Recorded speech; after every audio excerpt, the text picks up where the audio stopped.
Hello, you're listening to Otaku Spirit Animecast. My name is Andrew, and I am joined here, as always, with Chris. Yo. And today's episode is our summer 20... My brain's going in the fall already. I almost wanted to say fall. We're getting into fall.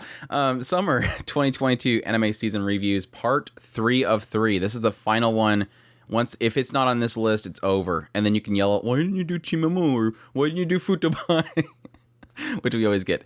But no, this episode we're doing Maid in Abyss, the second season, Danmachi season 4, Summertime Render, Call of the Night, Devil is a Part-Timer season 2, the maid I hired recently is Suspicious, A Couple of Cuckoos, Hanabi-chan, I'm Quitting Heroing the OVA, Arifureta the OVA, Tokyo Mew Mew New, Kakegurui Twins, and we're doing mid-season reviews of Utawarerumono, Mask of Truth, and Lucifer and the Biscuit Hammer. So, despite me fearing that we didn't have enough for this episode, we actually have like some really big ones in this one. So, at least 3. My Cyberpunk. Oh yeah, you got to talk about Cyberpunk too. Let's just do that first, so I don't forget. But yes, without further ado, let's jump into the Cyberpunk review from Chris. Because he's like at some point says, "I gotta get caught up on Cyberpunk," and I'm like, "Chris, we did that when the first part." Oh darn. Well, you can still review it, Chris. It's not like we can't do it twice, just to give your perspective. But yes, for those that didn't know, what we did on our first part, we did Cyberpunk Edgerunners. But yes, for those that want Chris's perspective, Cyberpunk Edgerunners, a series that was done by Trigger, was 10 episodes, I believe. Yeah. Yes. Of course, based on the Cyberpunk franchise, Cyberpunk 2044. I don't know. I don't remember. Whatever CD Projekt Red did, they did a Cyberpunk game. And of course, CD Projekt Red went to Trigger and had them make an anime. Almost got rid of Rebecca. I'm never going to let that go. And then they made a pretty awesome anime, which I gave raving reviews of. But Chris, what did you think of Cyberpunk Edgerunners? I really loved it. That one, as it has this the Cyberpunk thing is absolutely a great driver for this really kind of touching story of family outside of family, which family. And it's a different type of family. Huh? Which one was Vin Diesel? Was that Maine? Maine was Vin Diesel? Family. Yeah.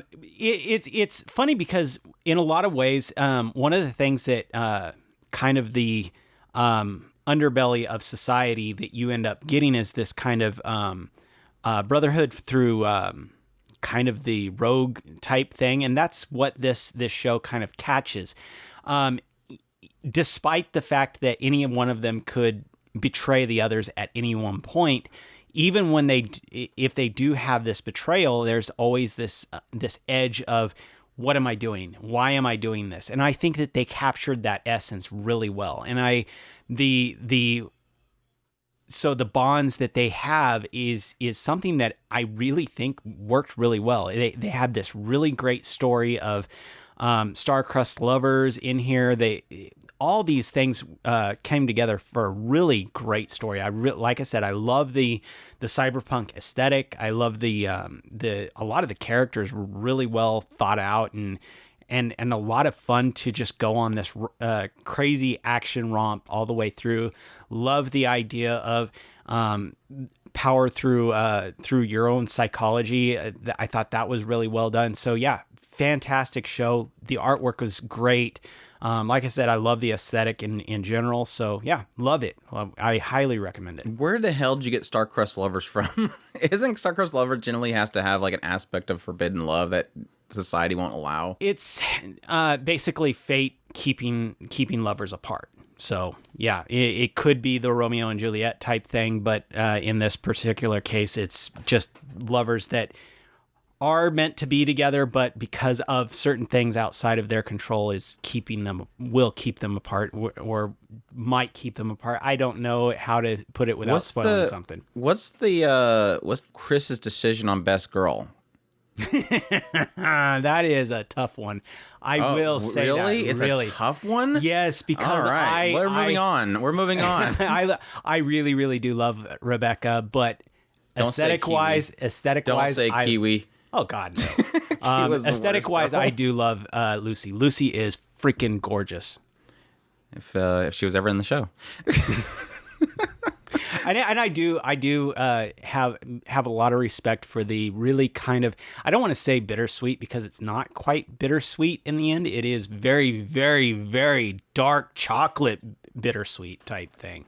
It is really brutal ending, and I love. That was the only reason I was kind of hesitant to tell Chris to watch it. Is it's not it has a very real ending. Yeah. I guess is the best way to put it. It's got a very very real ending. Yeah, for those of you who are a little bit touchy on hard stuff, this was kind of dark, even for me.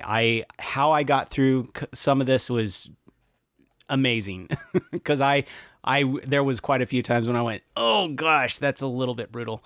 But yeah, crazy, love it. There you go. That's Chris's Cyberpunk Edgerunner review.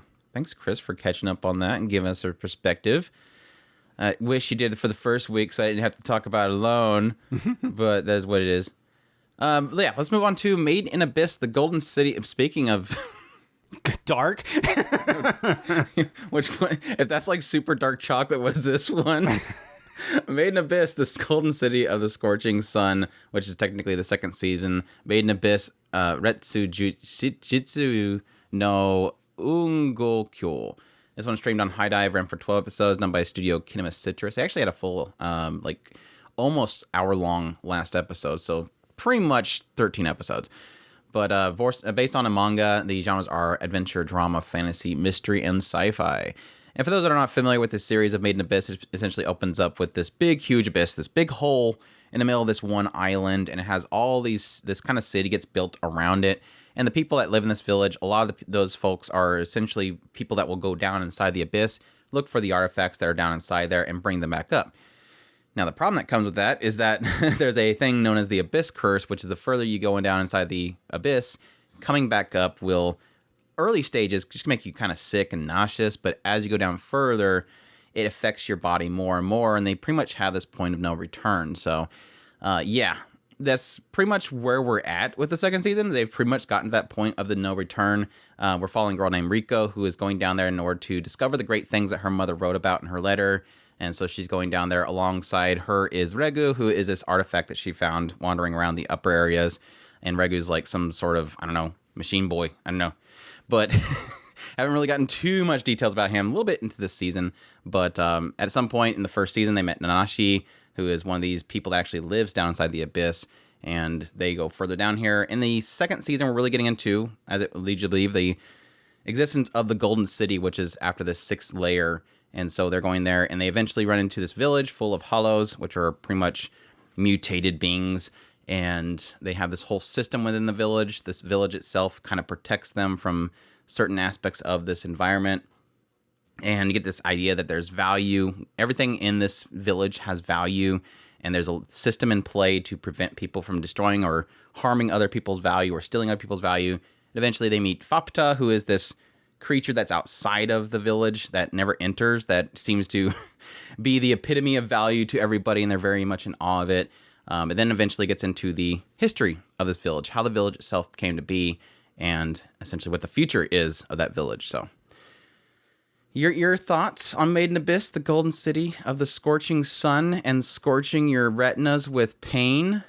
Well, if the other show was like 10% dark chocolate, this would be like 1% dark chocolate. I mean, this is...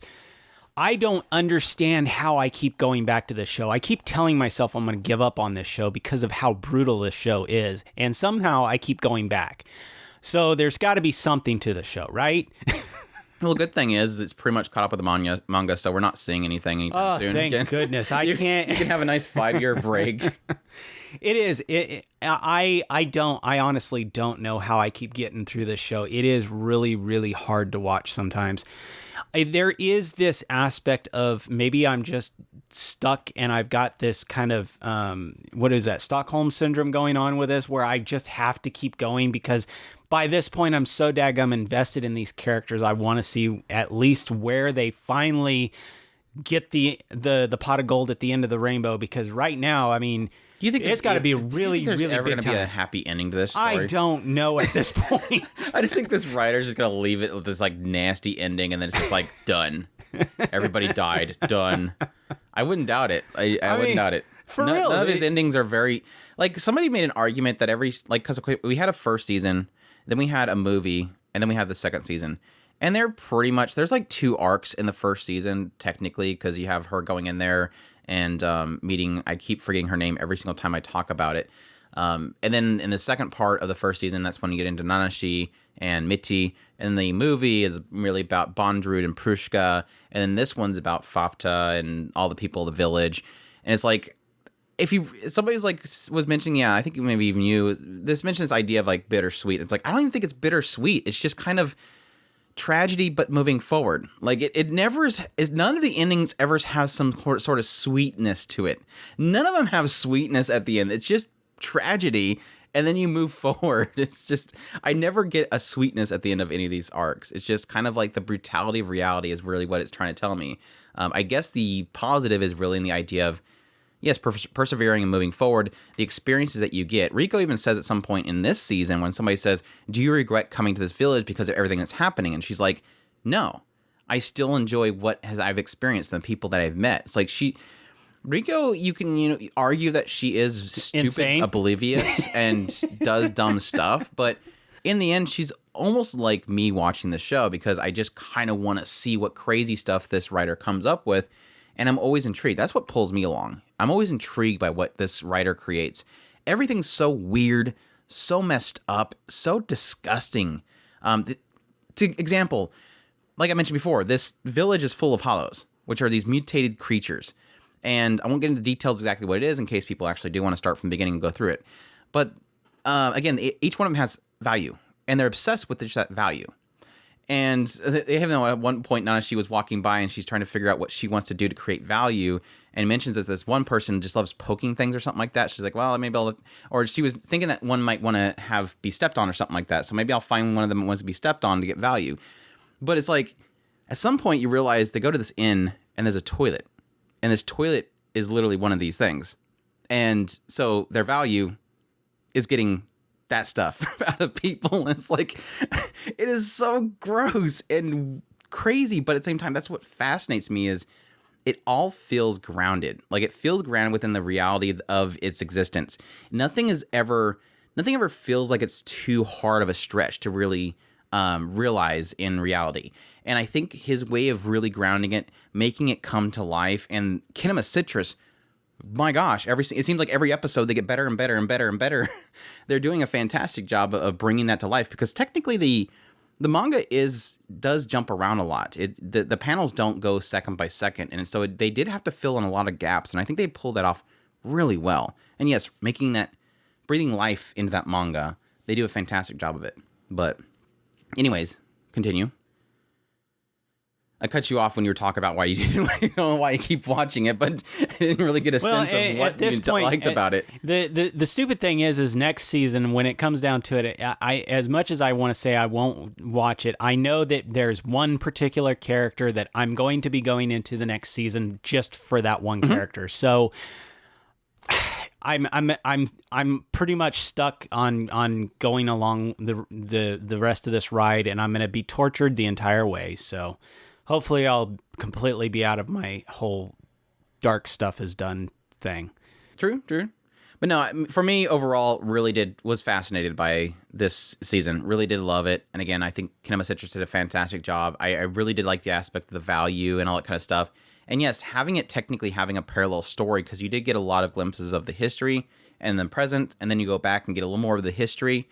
And it was like they were slowly coming together until they eventually merge, and you go, okay, that's what's going on here. I will admit I did feel a little bit let down by the ending. Like, it didn't feel very satisfying. And again, that kind of goes back to my whole statement that they're always negative endings, but I still find, even despite things being tragic endings, they can be satisfying. I just felt like the overall conclusions didn't feel satisfying. It almost had a sense of, why do we even bother talking about this kind of feeling. Now, I will say that it feels like this story isn't technically done.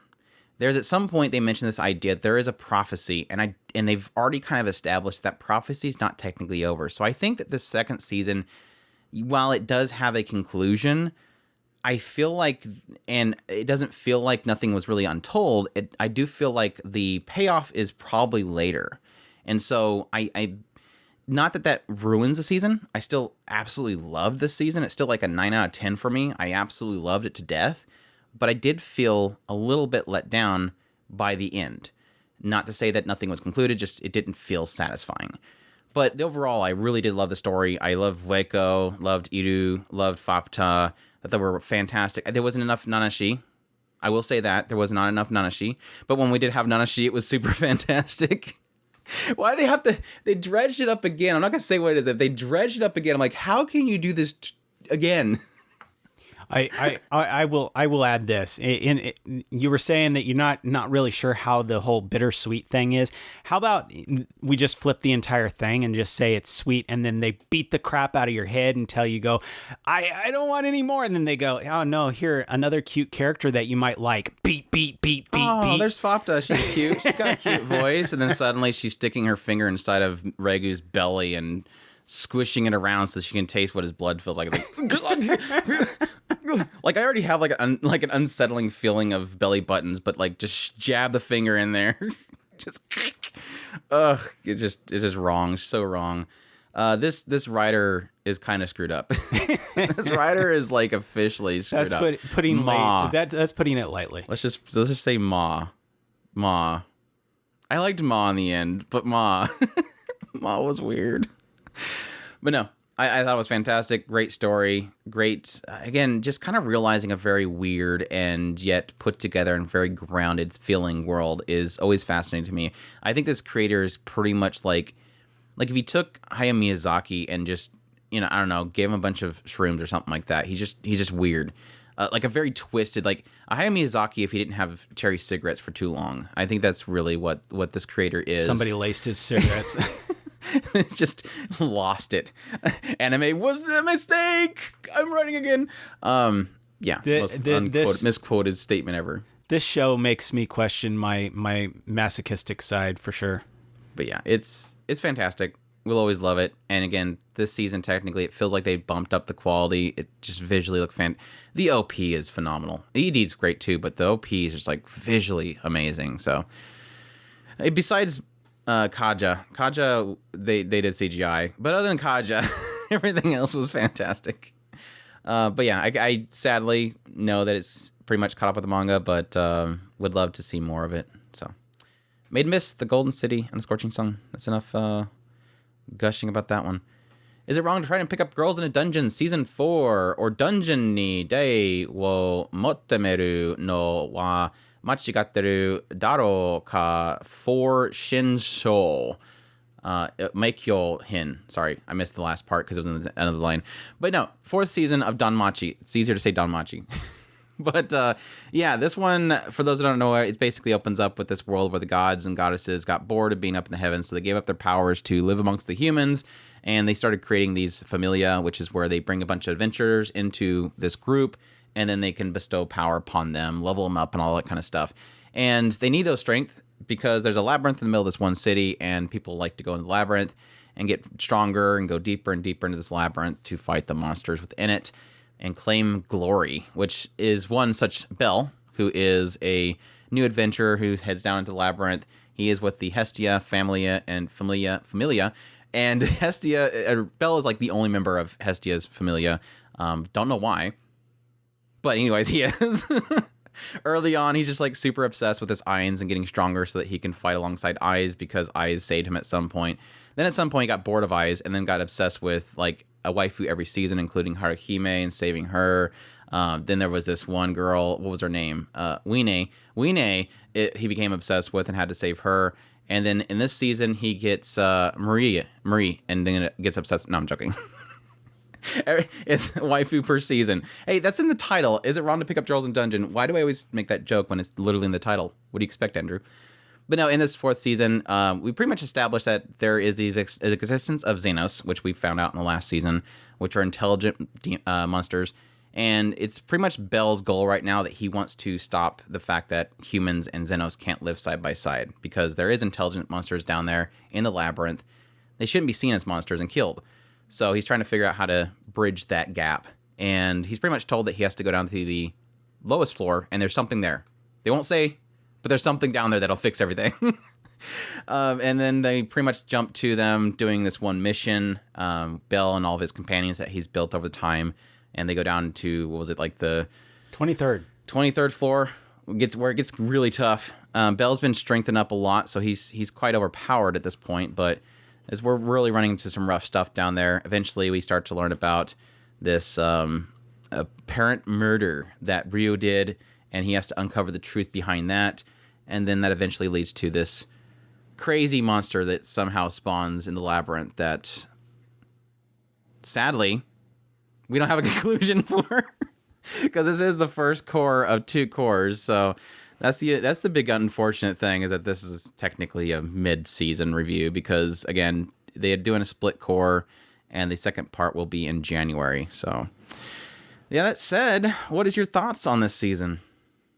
I honestly, me and Andrew had got into a little bit of a discussion at some point about this particular core, and I, for a lack of a better way for me to put this, I was, as I was watching it, I really did enjoy the Bell getting to show off at the very beginning. Then we had a couple of things that kind of ramped up, and the funny thing about this is this was probably the least Danmachi of all the seasons that we've watched so far of the show. And you're gonna get so many hate comments, Chris.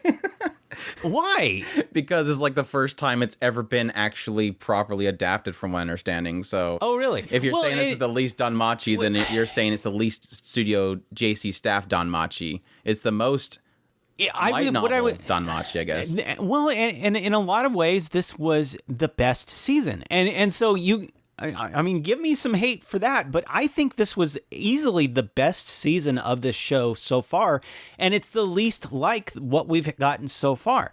Because they're properly adapting. If they're properly adapting, that's huge kudos.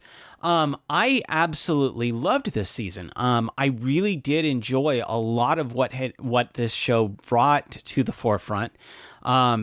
It still kind of kept its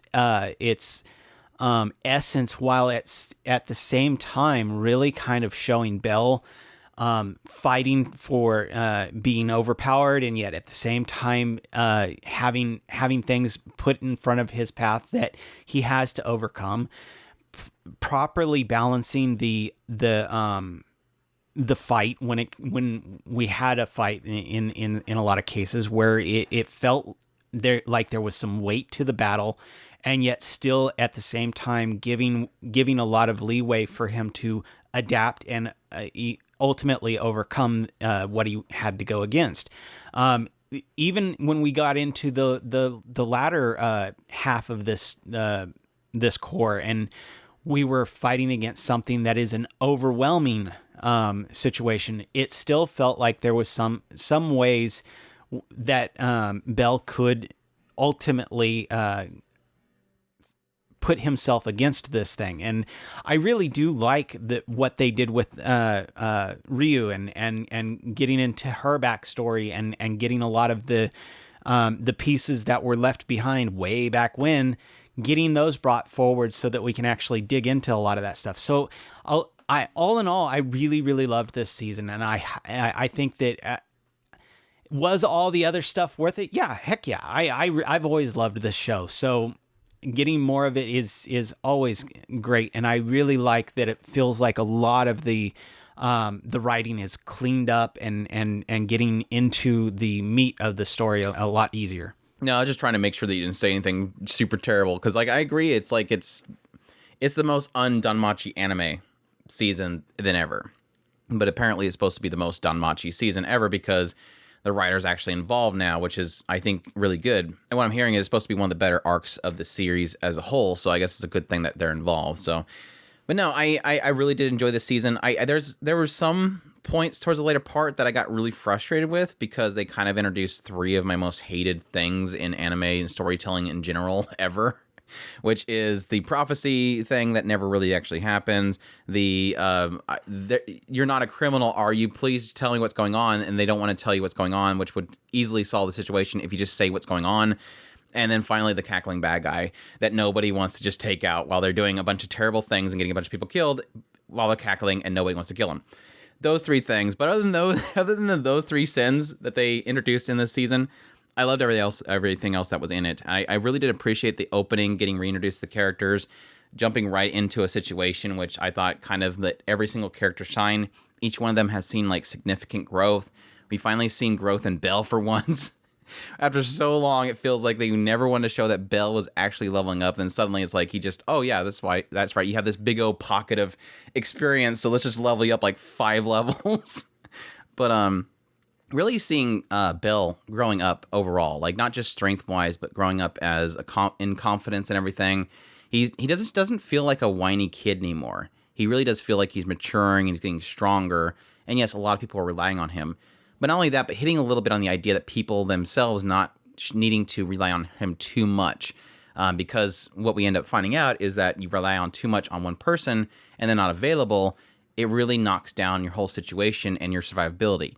And the way they kind of portrayed all that stuff was really fantastic as well. I got like 2 really great moments with Best Girl Lily, so I'm perfectly happy with that.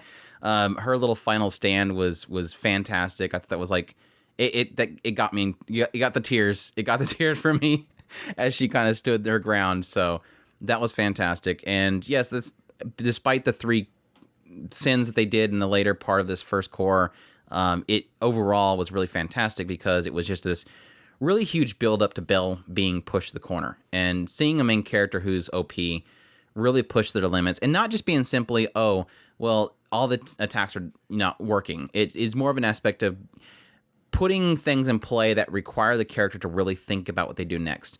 They kind of did that with the Moss Boss. It was kind of a thing where it had a mechanic to it that really put people at risk. And it's the same thing with this new thing they've run into, is that it's got certain elements to it that not everything that you're normal used to doing all on a regular basis, like firebolto, firebolto, firebolto, firebolto. Your normal attack method doesn't really work. Really, forcing Belle and team to actually have to think about what they're doing. So that stuff's good. I like the JRPG aspects of Danmachi. I like the waifu characters of Danmachi. And I love the kicked up animation for sure with this season, even though they did use a little bit of CGI.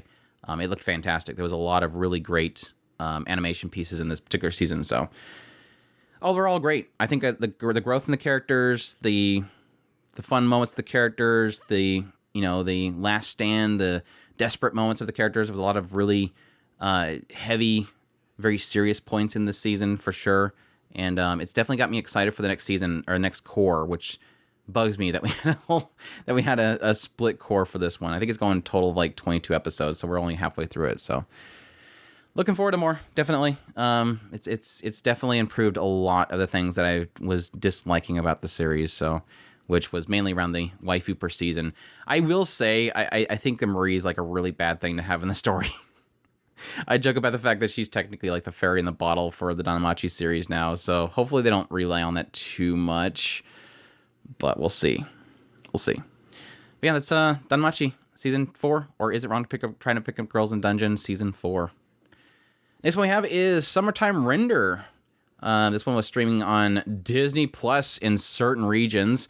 Apparently it's supposed to be on Hulu eventually in the United States, but I got it elsewhere.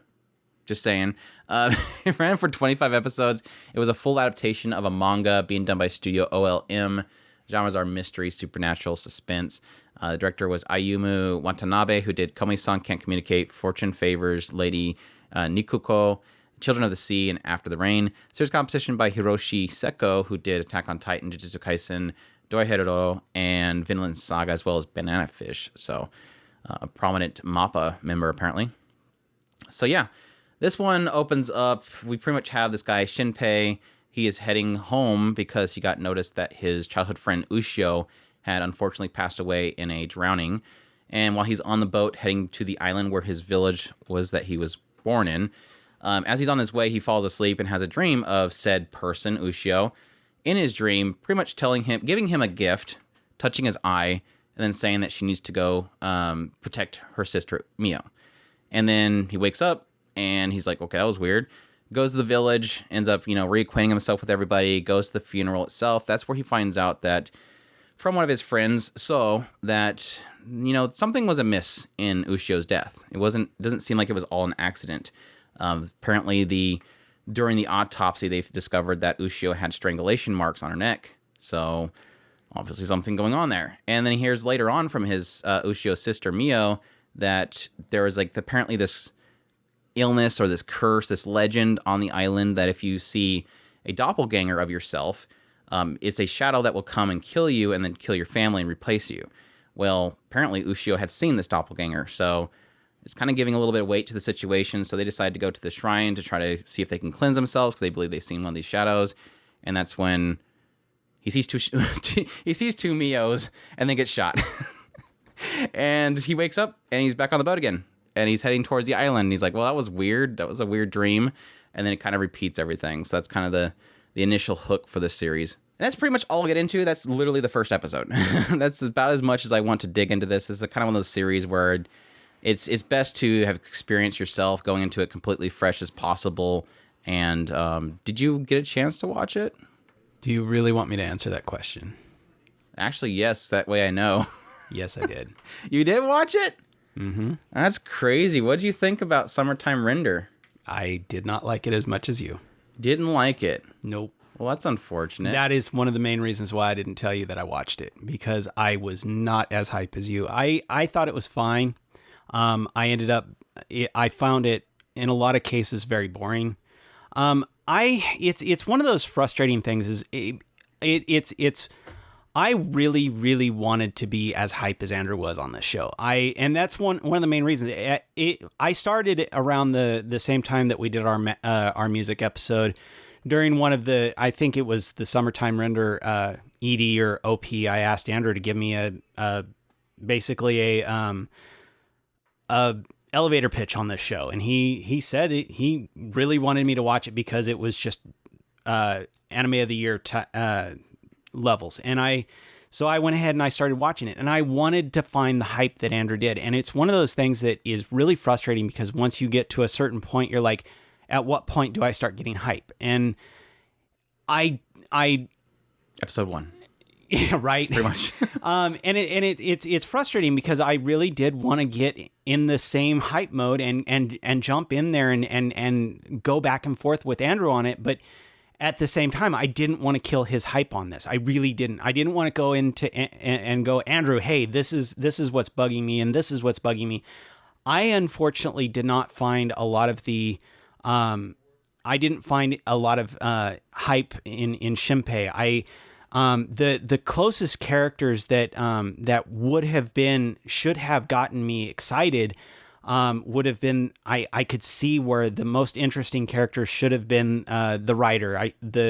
Ushio should have been interesting. Heine should have been absolutely sucking me into the show, and yet when a lot of the most impactful moments would happen, and I could see that this is supposed to be a very impactful moment, I'm left going, okay, to me that didn't work, and it should have. And yes, I'm talking, you can Udasai this. I'm talking about the reveal of the family, the Corners family. That should have been a very impactful moment, and I know it was an impactful moment, and yet to me, it fell flat, and it didn't work for me, and I'm very, very frustrated. Now, I will give this ending props. I think that was by far the best after story I have ever seen. Mm-hmm. So yeah, to me, it just didn't work. I can see why a lot of people would get excited about it, but to me, a lot of the rules were changing in a lot of cases. I'm not big on time stories, and that's what a lot of this is time looping. And that was the only reason that I was kind of hesitant with suggesting it, is that it has a time element to it. I think it handled the time stuff fine, except for the very end, but I never had a problem with the time aspect, so I didn't really think, because it's not a go back in the past, change something, and something, then you go back in the future, like Tokyo Revengers, because it's not constantly going back and forth for you to scrutinize what's changing and what's not changing. I didn't feel like it was that big of a deal, because it's technically going back and start again. It's just similar to something like ReZero. So I didn't think it would bother you because it's similar to ReZero, and the idea that it's just try again. No, and not necessarily, well, now you got to change something. And that, however, I will throw this out there. After watching this, I came away going, I really want to watch effectively a chess match. And that's what this, in a way, seems like it was trying to do. Oh, yeah. And I think that was probably the coolest aspect of this that I kind of wish was worked out a little bit better, where you're literally watching effectively two players affect the world in such a way to try and get to the ultimate goal.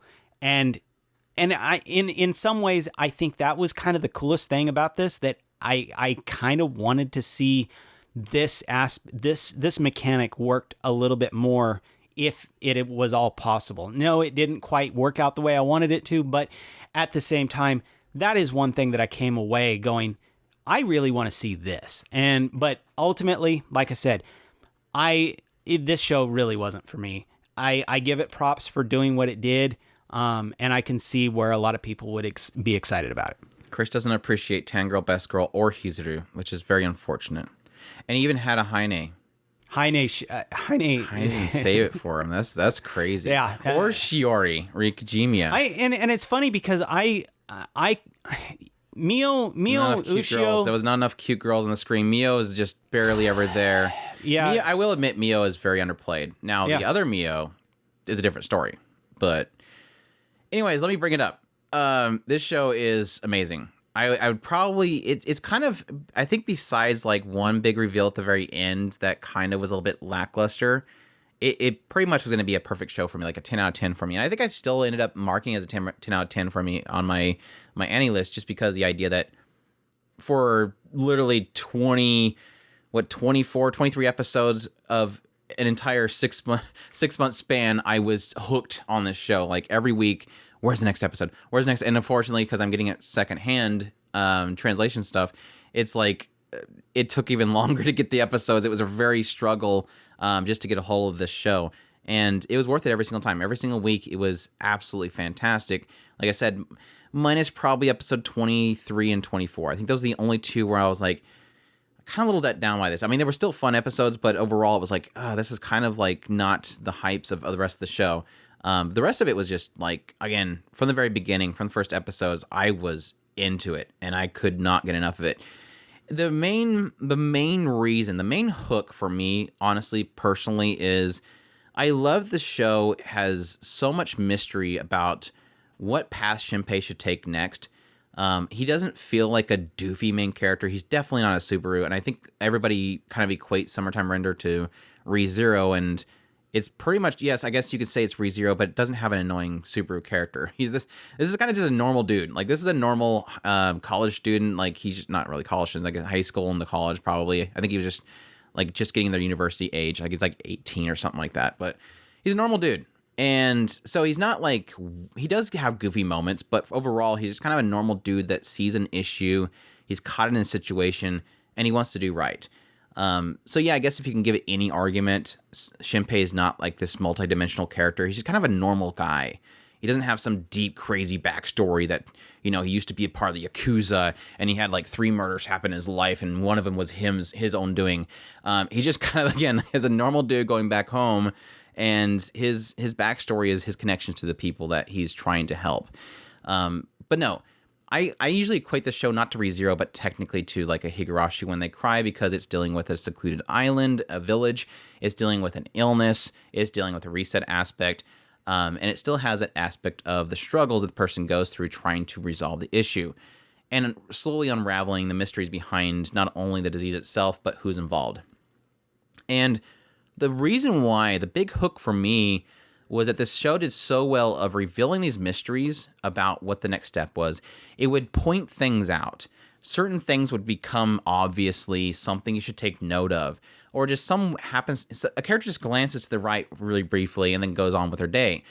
And if you take note of every single thing that Shinpei or the characters around him are taking note of, it feels rewarding in the idea that next time they kind of run into that situation or the next reset happens, you'll realize, oh, that's why it's there. It's a very rewarding writer. Like, this writer knows how to reward you for paying attention to what's happening. The example I give in all my videos is the Pantsu.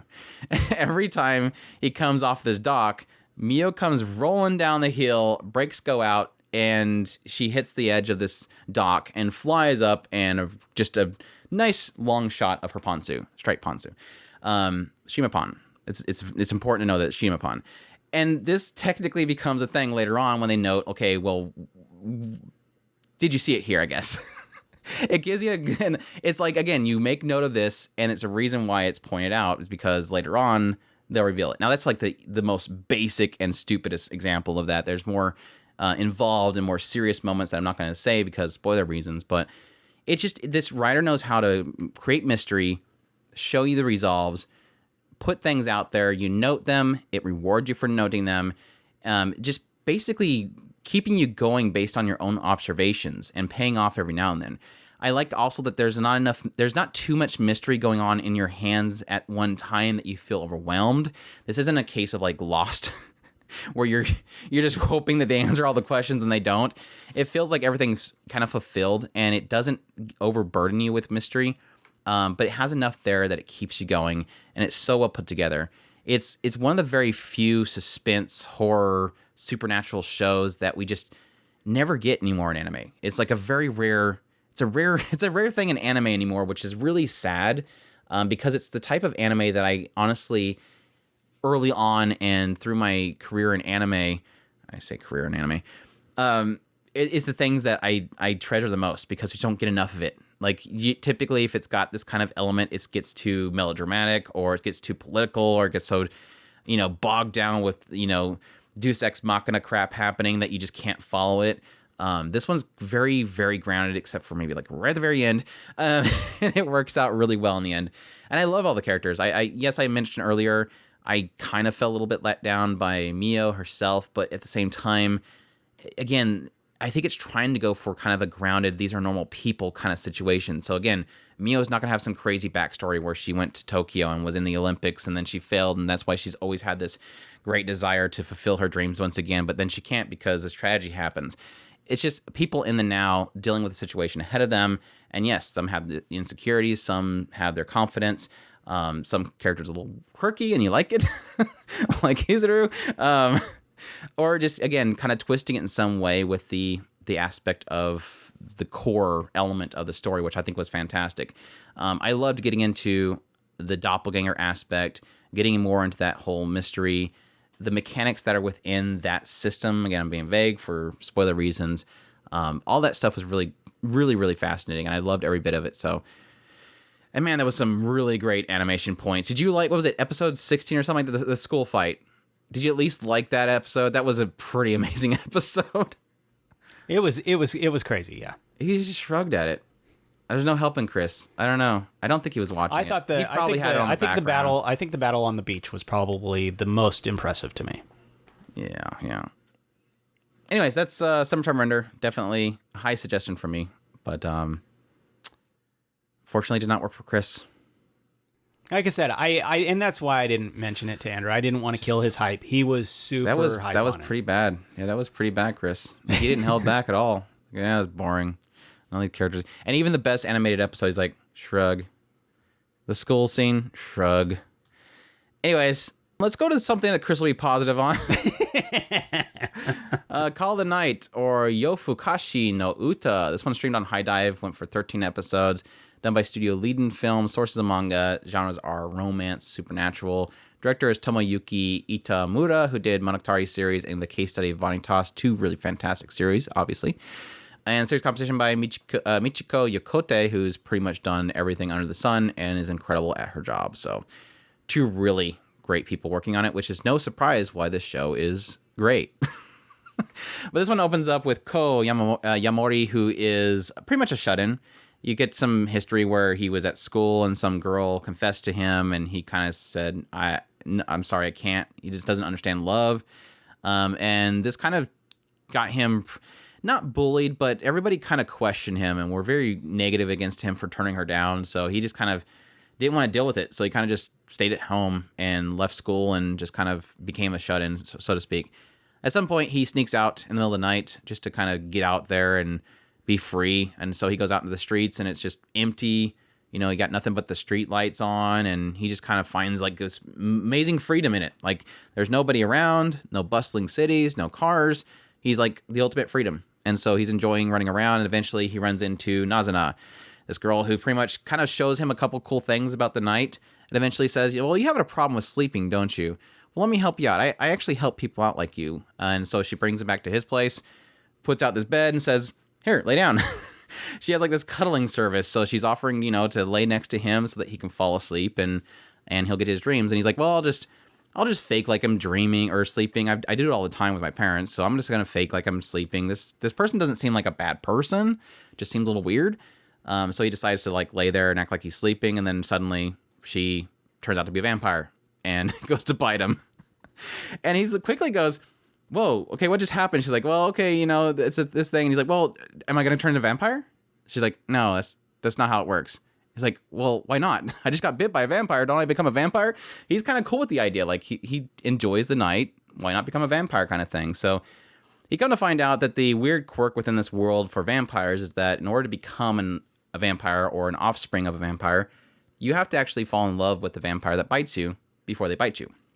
And so this kind of turns this whole thing where person who doesn't understand love trying to fall in love with vampire. At the same time, vampire is fine with him, you know, being around her because she likes the taste of his blood, so she gets a benefit from it.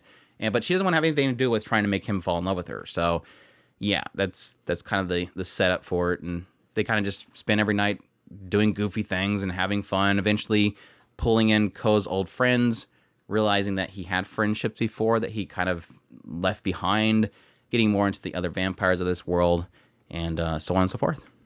Your thoughts? Absolutely love it. I really love the vistas, the background art, the seclusion kind of ambience of the kind of the nightlife city type thing that they're going for here. I really think that they captured that well. When they go to a pool party per se, you kind of get the nightlife of that and how there's that aspect. You also get Creepy Nuts. You get Creepy Nuts. The band that does the music was there. All in all, this show is absolutely fantastic at capturing nightlife, and I think that is the one thing that more than anything that I got out of this show. I really love Nazuna. She is easily probably one of the best girls of the year. There's a few of them this year that have come out, and she's definitely a top contender. I really love the characters, the character artwork, the crazy quirks to each one of the characters as they kind of dig into them and their personalities start to show on the screen. Voice acting is absolutely phenomenal in a lot of these characters. I love it. This is a great show. I highly recommend it by far. So what do you think of the time element in this one? I didn't have a problem with it. What? Those time elements? No, I actually love this show too. It's I think the main cool core thing about this show is just style. Like everything encompassed the style they were going for. Leading Films with this one just nailed it. Like the Creepy Nuts, their music with it, the background music, all the insert songs they have for the series, the aesthetic of it, the style of the characters, the nightlight, the colors, everything that they chose for every scene, every backdrop, every the actual, like you were mentioning, the vistas, the visual design for the backgrounds and everything all come together to culminate to make like a perfect show. Like through and through, visually, music, presentation, voicing, character designs was perfectly crafted together to make one perfect pizza. It was just fantastic, and I love it for that. Now, outside of that, the actual show itself, the story and everything it's going for, I admit, hits me. Like this Ko pretty much embodies me to a sense. I have a lot of relating that I can do with Ko and a lot of the characters in the show itself. It is definitely going for this idea of different story beats for each character that all kind of encompass an idea of letting go of something or accepting something from either a human perspective or a vampire's perspective. Early on, it's Ko and his nightlife and his being a night owl, avoiding the public day and all that kind of stuff, which I relate to. Like, for the longest time, I worked graveyard shifts. For the longest time, I used to be pretty much a night owl. I'm still technically a night owl. I do a lot of my work later at night because I want to avoid, the busyness of the day. That kind of stuff, like, I relate to that. And again, technically working the graveyard shift, just enjoying an empty street in a bustling city it's a different experience. Technically doing the car club stuff, we would drive around in the middle of the night as well. So I feel him in a lot of that regards, and avoiding the daytime and a lot of the responsibilities of it was really well portrayed. Nazuna is a dork. Yep. Absolute dork. And I love her for that. I just get a kick out of the fact that her perspective, like she said, she lays out the fact that you technically have to fall in love with a vampire and then they bite you. But additionally, it takes that whole aspect of the offspring to like a very literal sense, in the idea that she feels like when she bites somebody, it's pretty much doing the deed in order to create offspring. So just him like going, here, you can bite me, and he pulls down his collar. She goes, whoa, why are you showing me that, you pervert? Like, she's a dork. She's a stupid dork. And so despite the fact that she's like super vulgar and she says like the most inappropriate things, when it comes to talking about creating offspring, she gets like super embarrassed. So it's like that contrast is absolutely hilarious. Did you ever catch anybody pointing out the fact that she has her neck covered? I think most of the time she does. Yeah, she's her outfit is kind of, she only unbuttons it whenever she's going to do the deed. Or yeah, she's in a room. Her outfit is kind of like on the edge right there, but her neck is covered, flat out covered. She's always reserved. She's very reserved. But no, she's a dork. And yeah, she technically looks like Toga from My Hero Academia, which is fantastic. I just love her design. Definitely, you could tell the designs of this mangaka really does have a preferred style. And it's interesting, and it's very unique, and I really do like it. I loved all the other characters that were kind of introduced, like Seri and Midori and all of them. They were great. Even like towards the later part with Onko was pretty great as well. She reminds me of a certain character from Maid Abyss first season. She's actually voiced by Virgo, and I absolutely love that. She's Mordred. Come on, say Mordred. But no, I think the other one that really kind of hit me was with Kiyosami Sumi, which is like this office worker that just, she was at the end, she was at the edge. Literally what she was. Like, she just was trying to get away from work. Work was always overworking her. They were treating her terribly.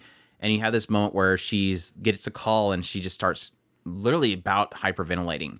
Like, this is this thing that she just does not want to go back to. And it was a really cool moment. Like, that episode was so well portrayed because it's pretty much similar to the rest of the stories they kind of present. And I think the best way that I put it at some point was that this is like the, how did I put it? It was like the easiest pill, but hardest to swallow. That's really how most of these stories end with. And again, I think sometimes it really just depends on having a human perspective to vampires or a vampire's perspective to humans. And this idea that everybody finds something they're struggling with, but the answer is technically simple. It's just they don't want to acknowledge the answer, or they just have never been told. And again, like I said, particularly with the office worker, it's a case that she feels like she's an adult and she has the responsibilities and she can't avoid it, and she's getting to the edge. And then at some point, Kyo just says, "Here, come out to the street. Like, walk out towards me. You could still do this thing." She used to enjoy going out in the middle of the street at night when it's all empty and just having fun because she's not supposed to. And he's kind of just showing her, look, you're an adult, but you can still do that. And I thought, again, it's like those simple answers that are, again, either you forget about them or you just it's difficult to swallow. And I loved how it pulled that off. So yeah, visually, the music is amazing. Visual style is amazing. I kind of, for a while, I was looking at a few of the panels and I noticed that they kind of use empty backdrops a lot, but it's not always the case. But I did really feel like it's one of those cases where I almost feel like the anime is way transcends the manga. Now, granted, I've flipped through the manga quite a bit. I do know there's quite a few stories they skipped, but I really do hope they go back to this series because there's a lot. There's still a lot left, and I would love them to continue it because they're just doing a phenomenal job of adapting it. It just looks fantastic. So, yeah, I want more. It's amazing. I love it. Want more. Nazuna. I miss Nazuna already. Yeah, the OP and EDs are like, this is one of those few shows where every episode I watched them. I watched both of them every episode and turned up the volume. Creepy Nuts did some amazing music for this one. Was interesting to learn that the name Call the Night just technically came from the manga. The mangaka was making this show or this manga, and then he wrote Creepy Nuts saying, "I just listened to this your latest song Call the Night. I really enjoy your music. Can I use this for my manga?" And they agreed to it. So that's why it's called Call the Night, and that's why Creepy Nuts, I guess, got involved with the anime. So good stuff. Good stuff. Hoping for more. But yeah. Devil's a Part-Timer Season 2. Hataraku Mao-sama. 2 exclamation points. This one's streamed on Crunchyroll. Apparently, they already have a second part. I think they mentioned it as being a second part of the second season, or it could be a third season. I think they're saying specifically second part. But anyways, there's more coming in April. But yeah, being done by Studio 3 Hertz, which has replaced White Fox, unfortunately. It sources of light novel. The genres are comedy, fantasy, romance, supernatural. Yeah, so for those that don't know, this essentially opens up with this one fantasy world, and the demon lord is being attacked by the hero and her party, and eventually he has to flee. So the demon lord opens up a portal and flees through it with his right-hand man, and the hero decides to follow him through the portal, and of course that takes him to Japan. And in Japan, they're kind of having difficulty with their powers. Mao doesn't really have the same powers that he had before, so he decides to pretty much find a place to stay in Japan, get a job, hence the name, and enjoy the daily life of a standard burger joint worker living in a small apartment while having the dreams and ambitions eventually, hopefully, to rise up as the demon lord once again, while the entire time the hero is always keeping watchful eye of him to make sure he doesn't do anything in this world, at the same time working as a telephone operator.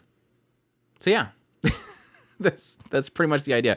Going in the second season, we get the introduction of My First Baby, which is Alas Ramos, and then eventually the divines come down, or the angels themselves, talk about this kind of shattered system of order that's kind of is going to be an issue eventually, and so they need to restore that order. And then they go to a beach for some reason. That part I didn't understand. And then eventually it all kind of culminates towards the later part to this big epic finale, which I did enjoy. But yeah, did you get a chance, or have you even started on it? Oh yeah, I started it. I didn't finish it. I'll do my review in June. Whatever. Do it in June. At the end of the April broadcast. I get you.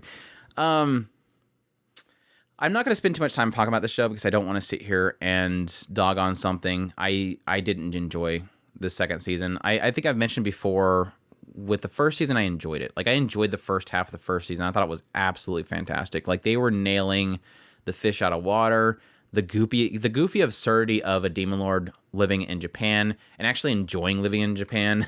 You know, naming his bicycle that he takes to work, and all the absurdities of that. I loved like the whole situation with him having to go to the police box, and then they call up Emmy, who is the hero, because he literally put her as like this guardian of his. And she's like super embarrassed about being the hero that has to come bust out the demon lord. All that stuff's fantastic. It wasn't like this in the second half of the first season. It kind of started dropping off for me. It wasn't terrible, but it started dropping off for me. And I felt like going in the second season, it was just that same flavor. Like it's absolutely mundane. And it's not the fun of no mundane. It's just mundane. Like, it's just, there's nothing happening, and it just feels kind of lifeless. The entire series just kind of feels lifeless. Like, there's nothing really happening. And that was a huge struggle for me. And I just never really, it hasn't quite got back to that original love that I had for the series. And I don't think it ever will. And it's kind of what makes me contemplate not getting back into it in April. So I just don't feel like this show is really for me anymore. Like, I thought it was for me because the first half of the first season was fantastic, but it's never going to get there again. Like, I've been waiting long enough, and I don't think it's ever going to get back to there again.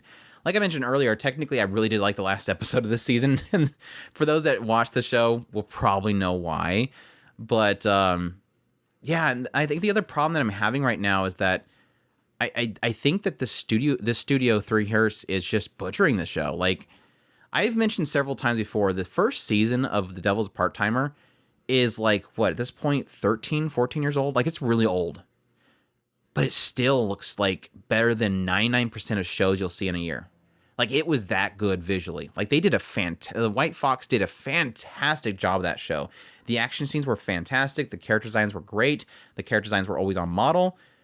Studio 3 Hertz is butchering this show, and Chiho, I'm not going to let this go. Chiho does not look like Chiho. Like, she's the worst out of all of them. I still think she's cute. I love her. Now Toyama, love her to death. But, my gosh, I joked about it for the longest time for the first few episodes of the show. I kept going, who is it? Oh, it's Chiho.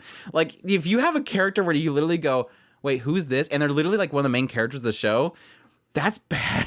That's really bad. But no, and I think the biggest part was why that struggled so much for me is because I just recently watched the first season, so it's still fresh in the mind. But no, I'm not getting anything out of the show anymore, and that's the unfortunate thing. So shrug, sadly, shrug. I still suggest it if you enjoy the first season, but I still suggest the first season. Let me say that. And if you love the first season all the way to the end, you'll probably enjoy the second season.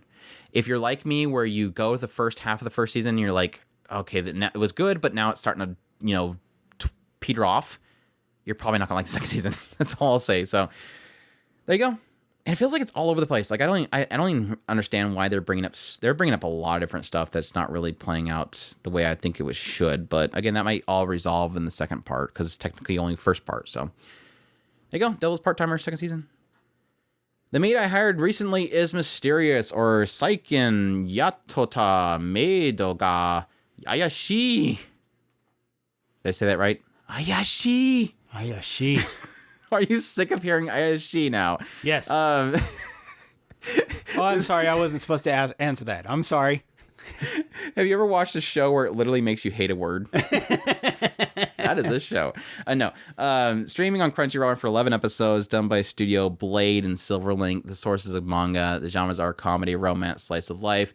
And this, of course, was done by the original creator of this series was Wakame Konbo, who did The Great Jahi Will Not Be Defeated. And as such, the same director, studio, and everybody that worked on Jahi-sama worked on this one as well. It's the same team.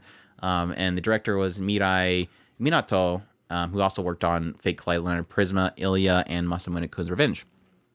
So yeah, this one opens up with a boy named Yuri, who is the son of this family that has a big mansion, has all these maids and butlers, but unfortunately at some point his parents passed away, and he's left alone in this mansion. Well, seeing that he doesn't have quite the finances and the ability to keep it all running himself, he decides to let all the butlers and maids go. So leaving him alone completely in this house. He tries to kind of handle it all himself for a while, but eventually come knocking on his door is this lady named Lilith. And Lilith is a maid that came to see him after learning that his parents passed away. And she doesn't quite tell him at that first off, but she kind of offers to him, look, can I be a stay-in maid? So she works there for free, but she's given a place to stay, which he denies for a while, but then eventually accepts. And then this kind of turns this whole thing where she's keeping the place going, serving him, and the entire time he's going, for some reason, whenever you come in the room, my chest starts hurting. You must have poisoned my food, didn't you? Or why are you even here? You're very suspicious. You're plotting something, aren't you? Because he's a little kid and he's a dummy. So because he's a little kid and he's a dummy. Hence the Hayashi thing. He's constantly says suspicious. Hayashi. So what do you think of recently? The maid I hired recently is unusual. I mean, the maid with 50 moles is unusual or mysterious. Okay. I think this is actually one of those few that it's kind of an odd twist where how the heck I got through the first couple of episodes of Ayashi is amazing. Eventually he does, and to be fair, and me and Andrew Andrew pointed it out, and I agreed. Yes, somewhere along the lines, the Ayashi does chill out. It never happens again. I'm just waiting for it to happen. It's like at some point you just get like PTSD. Yeah. Where he's like, he's gonna say it again, isn't he? Every time he just looks over at her, he's like, he's gonna say it, isn't he? He didn't say it, and you're like, I'm breaking. Why didn't you say it? Why didn't you say it? Like you have to make a recording on your phone so you can play it whenever he doesn't. It's kind of funny that when all is said and done, I think this show is absolutely adorable. So please don't get me wrong. I do. I had this aspect of, for a very long portion of the show, the one thing I wanted to know the most was why Lilith came to help Yuri. I assumed that at some point they would get to it. I just was not expecting it to be literally the last episode. And I literally, after this was all said and done, I said, why did we have to wait this long to get this? Ayashi. Because Ayashi, exactly. You have to. You don't get it. You're supposed to be suspicious of her as well. If they reveal that early on, then you'll never be suspicious of her. It made me wonder to myself, literally, would it have mattered if it had happened at the beginning, if I had gotten that explanation at the beginning of the show, would it have changed anything? And it's not how the story wanted to play it. Don't get me wrong. That's the writer, the creators, and everything like that. I literally was questioning myself. Does it really matter that it was at the questioning himself? Does it really matter that particular reveal was saved until literally the last episode? Because I think it made all the sense in the world. It was a fantastic explanation.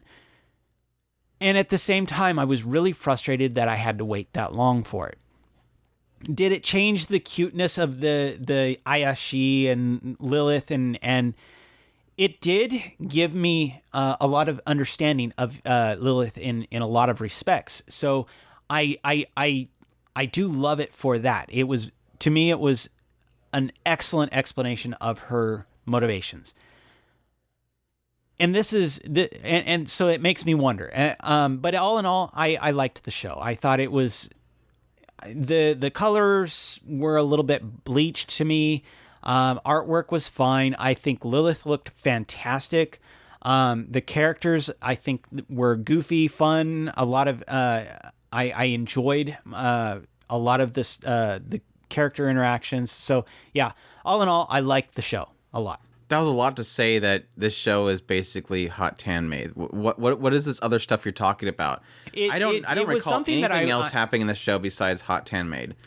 That's literally the only thing. No, I will say that I don't agree with it being like some huge payoff with the backstory, or at least it. I don't think it was a her. I don't think it was a payoff. I think it's the problem I have with her. That whole thing. It's literally the life devotion for saying Kide once. It's like I don't really buy that being like some driving force for this girl, but I understand it at the same time. I think the only thing that was really in that whole thing that was decently cool was her explanation of why she didn't say. I think that was cute. Like she wanted him to figure it out, which I thought was interesting because she didn't want to say it. She wanted him to kind of figure it out. I don't want to go into any further details. It's not a huge spoiler, but at the same time, I thought it was cool. But I think overall, this isn't a great show. I do give them a lot of credit for pulling off what they did, because it does seem like the show is not that high budget. I didn't really expect it to be high budget, but at the same time, when the quality needs to be there, which is obviously Lilith, it's there. She looks fantastic. I was surprised how much I enjoyed Tsukasa, his girlfriend. She's an absolute dork. She's super thirsty. She's like the most thirsty thing in this freaking show. Yes. The other maid, Natsumi, was great. I thought she was quick. Well, she's tsundere, so Andrew's gonna like her a little bit. She's one of the few jaws teeth persons that I don't despise them when I see her. Yeah, Yuri was annoying at first. He was super annoying. Early on I did get a huge kick out of the fact that it was in his stupidity as a young dumb kid that completely threw Lilith off. Like, here comes this girl coming in. She's super hot. Again, tan girl, tan maid, beautiful eyes, moles in more places than we probably can count, and literally 2 moles on her one eye, because why do one when you can do 2? Mole on chest and everything. And she comes in here and she literally every now and then will try to flirt with him. And then he completely just makes it backfire on her by saying the stupidest childish thing, and she cannot take it. Like, again, technically she's like, oh yeah, I did poison the food with my love. I knew it, you poisoned the love. That's why I cannot stop thinking about you day and night. She's like, dang it, what? And she started blushing like crazy. It was cute. I will admit, though, over a while, it's like, it got old. It got old real quick. I think, again, Tsukasa does add a nice addition to the chemistry in the show and does kind of help it stagger along. But overall, I can admit that the show just, it's kind of the same gist for most of the show. It's the same punchline over and over again. I will say that later on, it gets more focused on, again, him not being as Ayashi with her as normal, but it was still kind of there. I think the only thing that really puzzles me is, I'll be perfectly honest. When this show was first announced, I did recognize Lilith. And I quickly looked into like why I recognized her, and there is a lot of really good art of her out there, especially technically a lot of it from the manga itself. And I was a little bit puzzled by the fact that they kind of cut all that. And when you have a series that, yes, part of its allure was Lilith and as a character, and then you pretty much censored it to being, I mean, this show is literally like daytime kids television show levels of censorship. Like, there's just barely anything showed here. The most you're going to get is the upper chest. And that kind of puzzles me, because this is literally your selling point. This is, I mean, even with Jahi-sama, it was pretty risque. For some reason, the same studio and everything doing this one as well, same work, same creator, same director, same studios, and you're like, there was one specific scene where she's trying to figure out what she was going to wear at this one point, and she's doing like different outfits in front of her mirror. At some point, she gets like flustered, like, I don't know what to wear, and she doesn't have anything on behind this one dress that she's holding up at the time. And she literally plops on the ground, it cuts angles, and she's in her full Maid outfit again, which literally takes probably 10 minutes for her to put on. And it's like, that the manga, she just falls on the ground with what she's wearing. I don't know why they're being so censored with this show. It doesn't make any sense. So that was a huge letdown for me, because yes, it's partly ecchi. Yes, it's partly hentai. But it's more of an aspect of, that's the art. Like, that's she's art right there. And it's a little bit puzzling that they were going so far the way to censor this show from the studio side. I'm not saying Crunchyroll. Oh my gosh, let's make another YouTube video about how Crunchyroll is censoring the Maid I got hired recently. This is the studio. The studio adapted it this way, and it's kind of a letdown, because again, Lilith is a really great character design. But anyways, that's enough being pervy. That's the Maid I hired recently. Oh yeah, I also hate the music.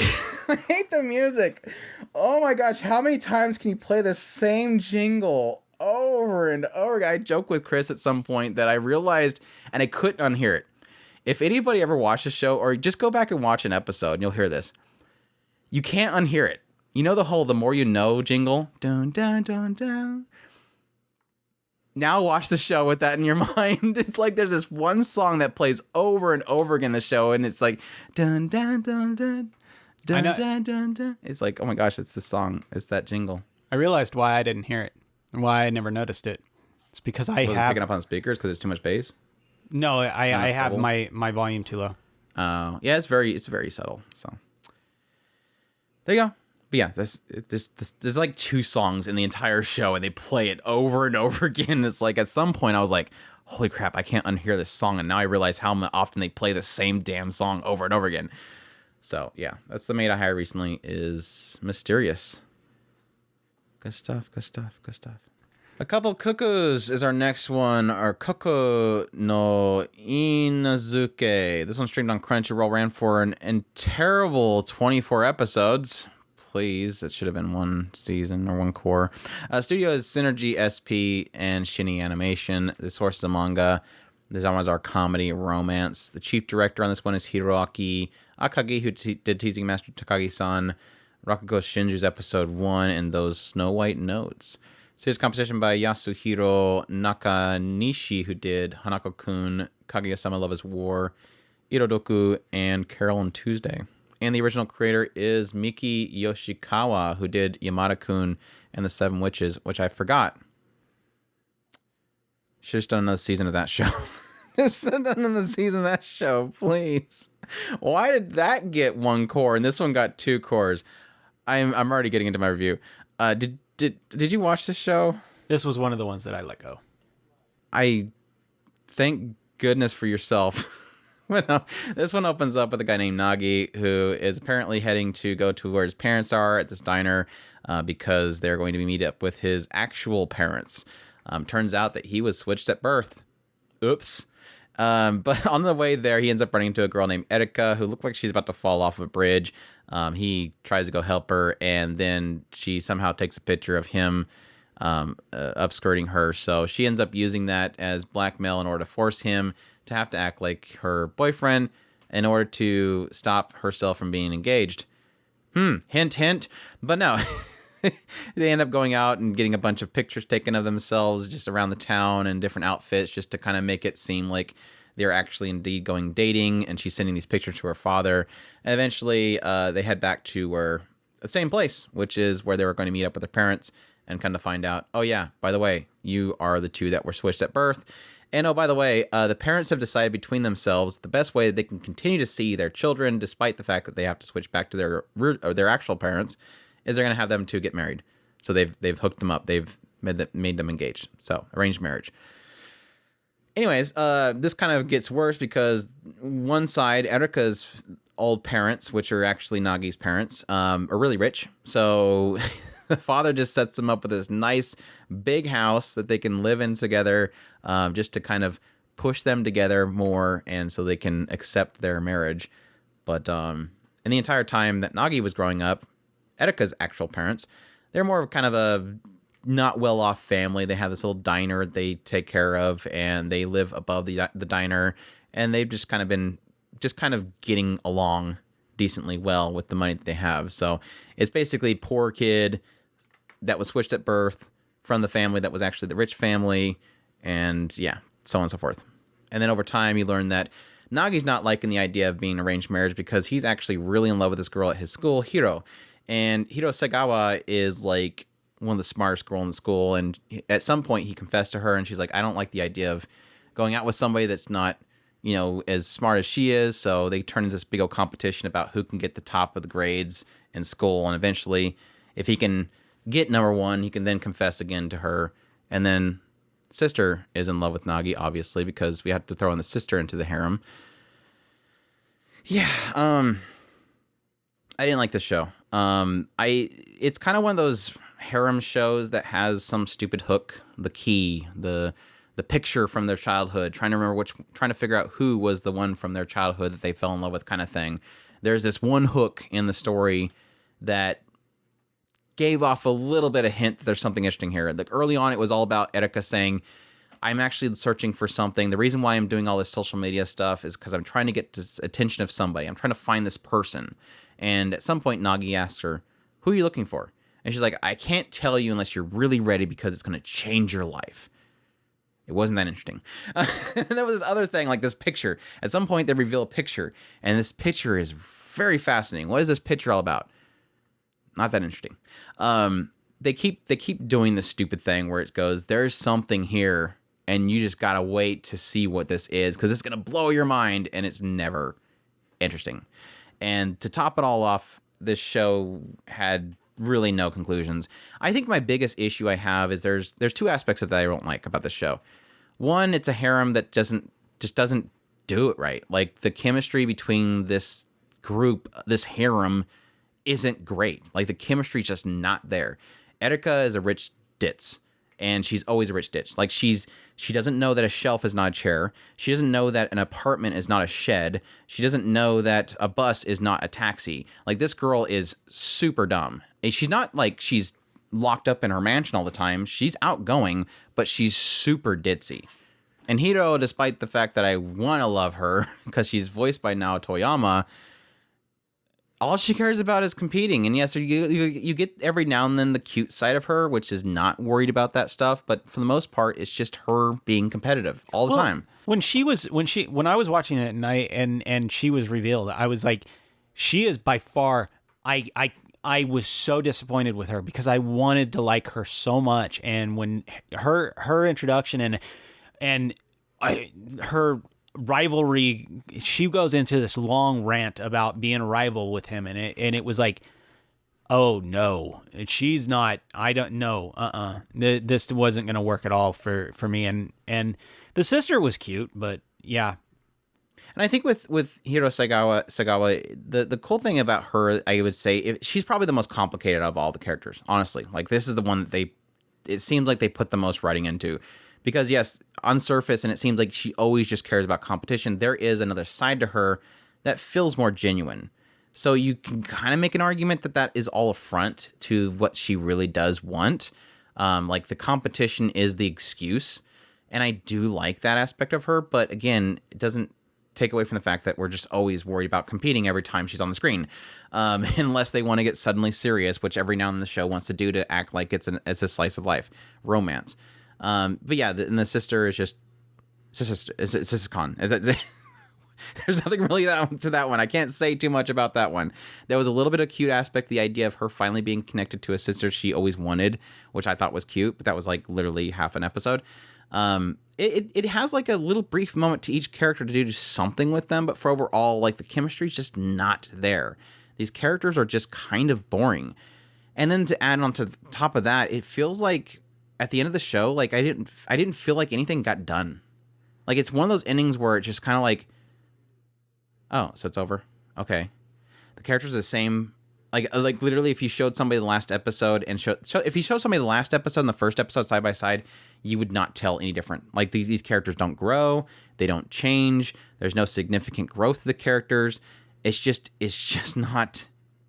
It's not good writing. Like it's like Rent a Girlfriend, but without an annoying main character. It's literally it.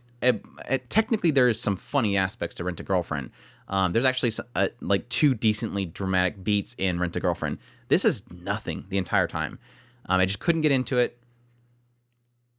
There you go. I got 12 episodes, and for some reason at that point I'm like, I just might as well finish it. And I still, to this day, 2 weeks out, highly regret wasting my time on this show. So yeah, that's a Couple of Cuckoos. There you go. That happened. Please don't give us another season. It's going to get, it's going to get a second season. Like all this stuff, that one will probably get a second season. Like I said, give us another Yamada-kun and Seven Witches. That was a good show. Like, why not that show? Why not that one? Moving on. Hanabi-chan, the girl who popped out of the game world. Or Hanabi-chan wa Okurekachi. This one's straight on Crunchyroll, running for 12 episodes, 4-minute shorts. The studio is Gaina. The source is a manga, and the genres are comedy.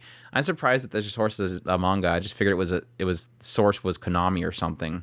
Mm-hmm. Or is it Konami? Yeah, Konami. Anyways, yeah, it's pretty much this guy inherits a pachinko place, and then he goes in there, and there's a girl in it, and she's one of the machines. She's turned into a human.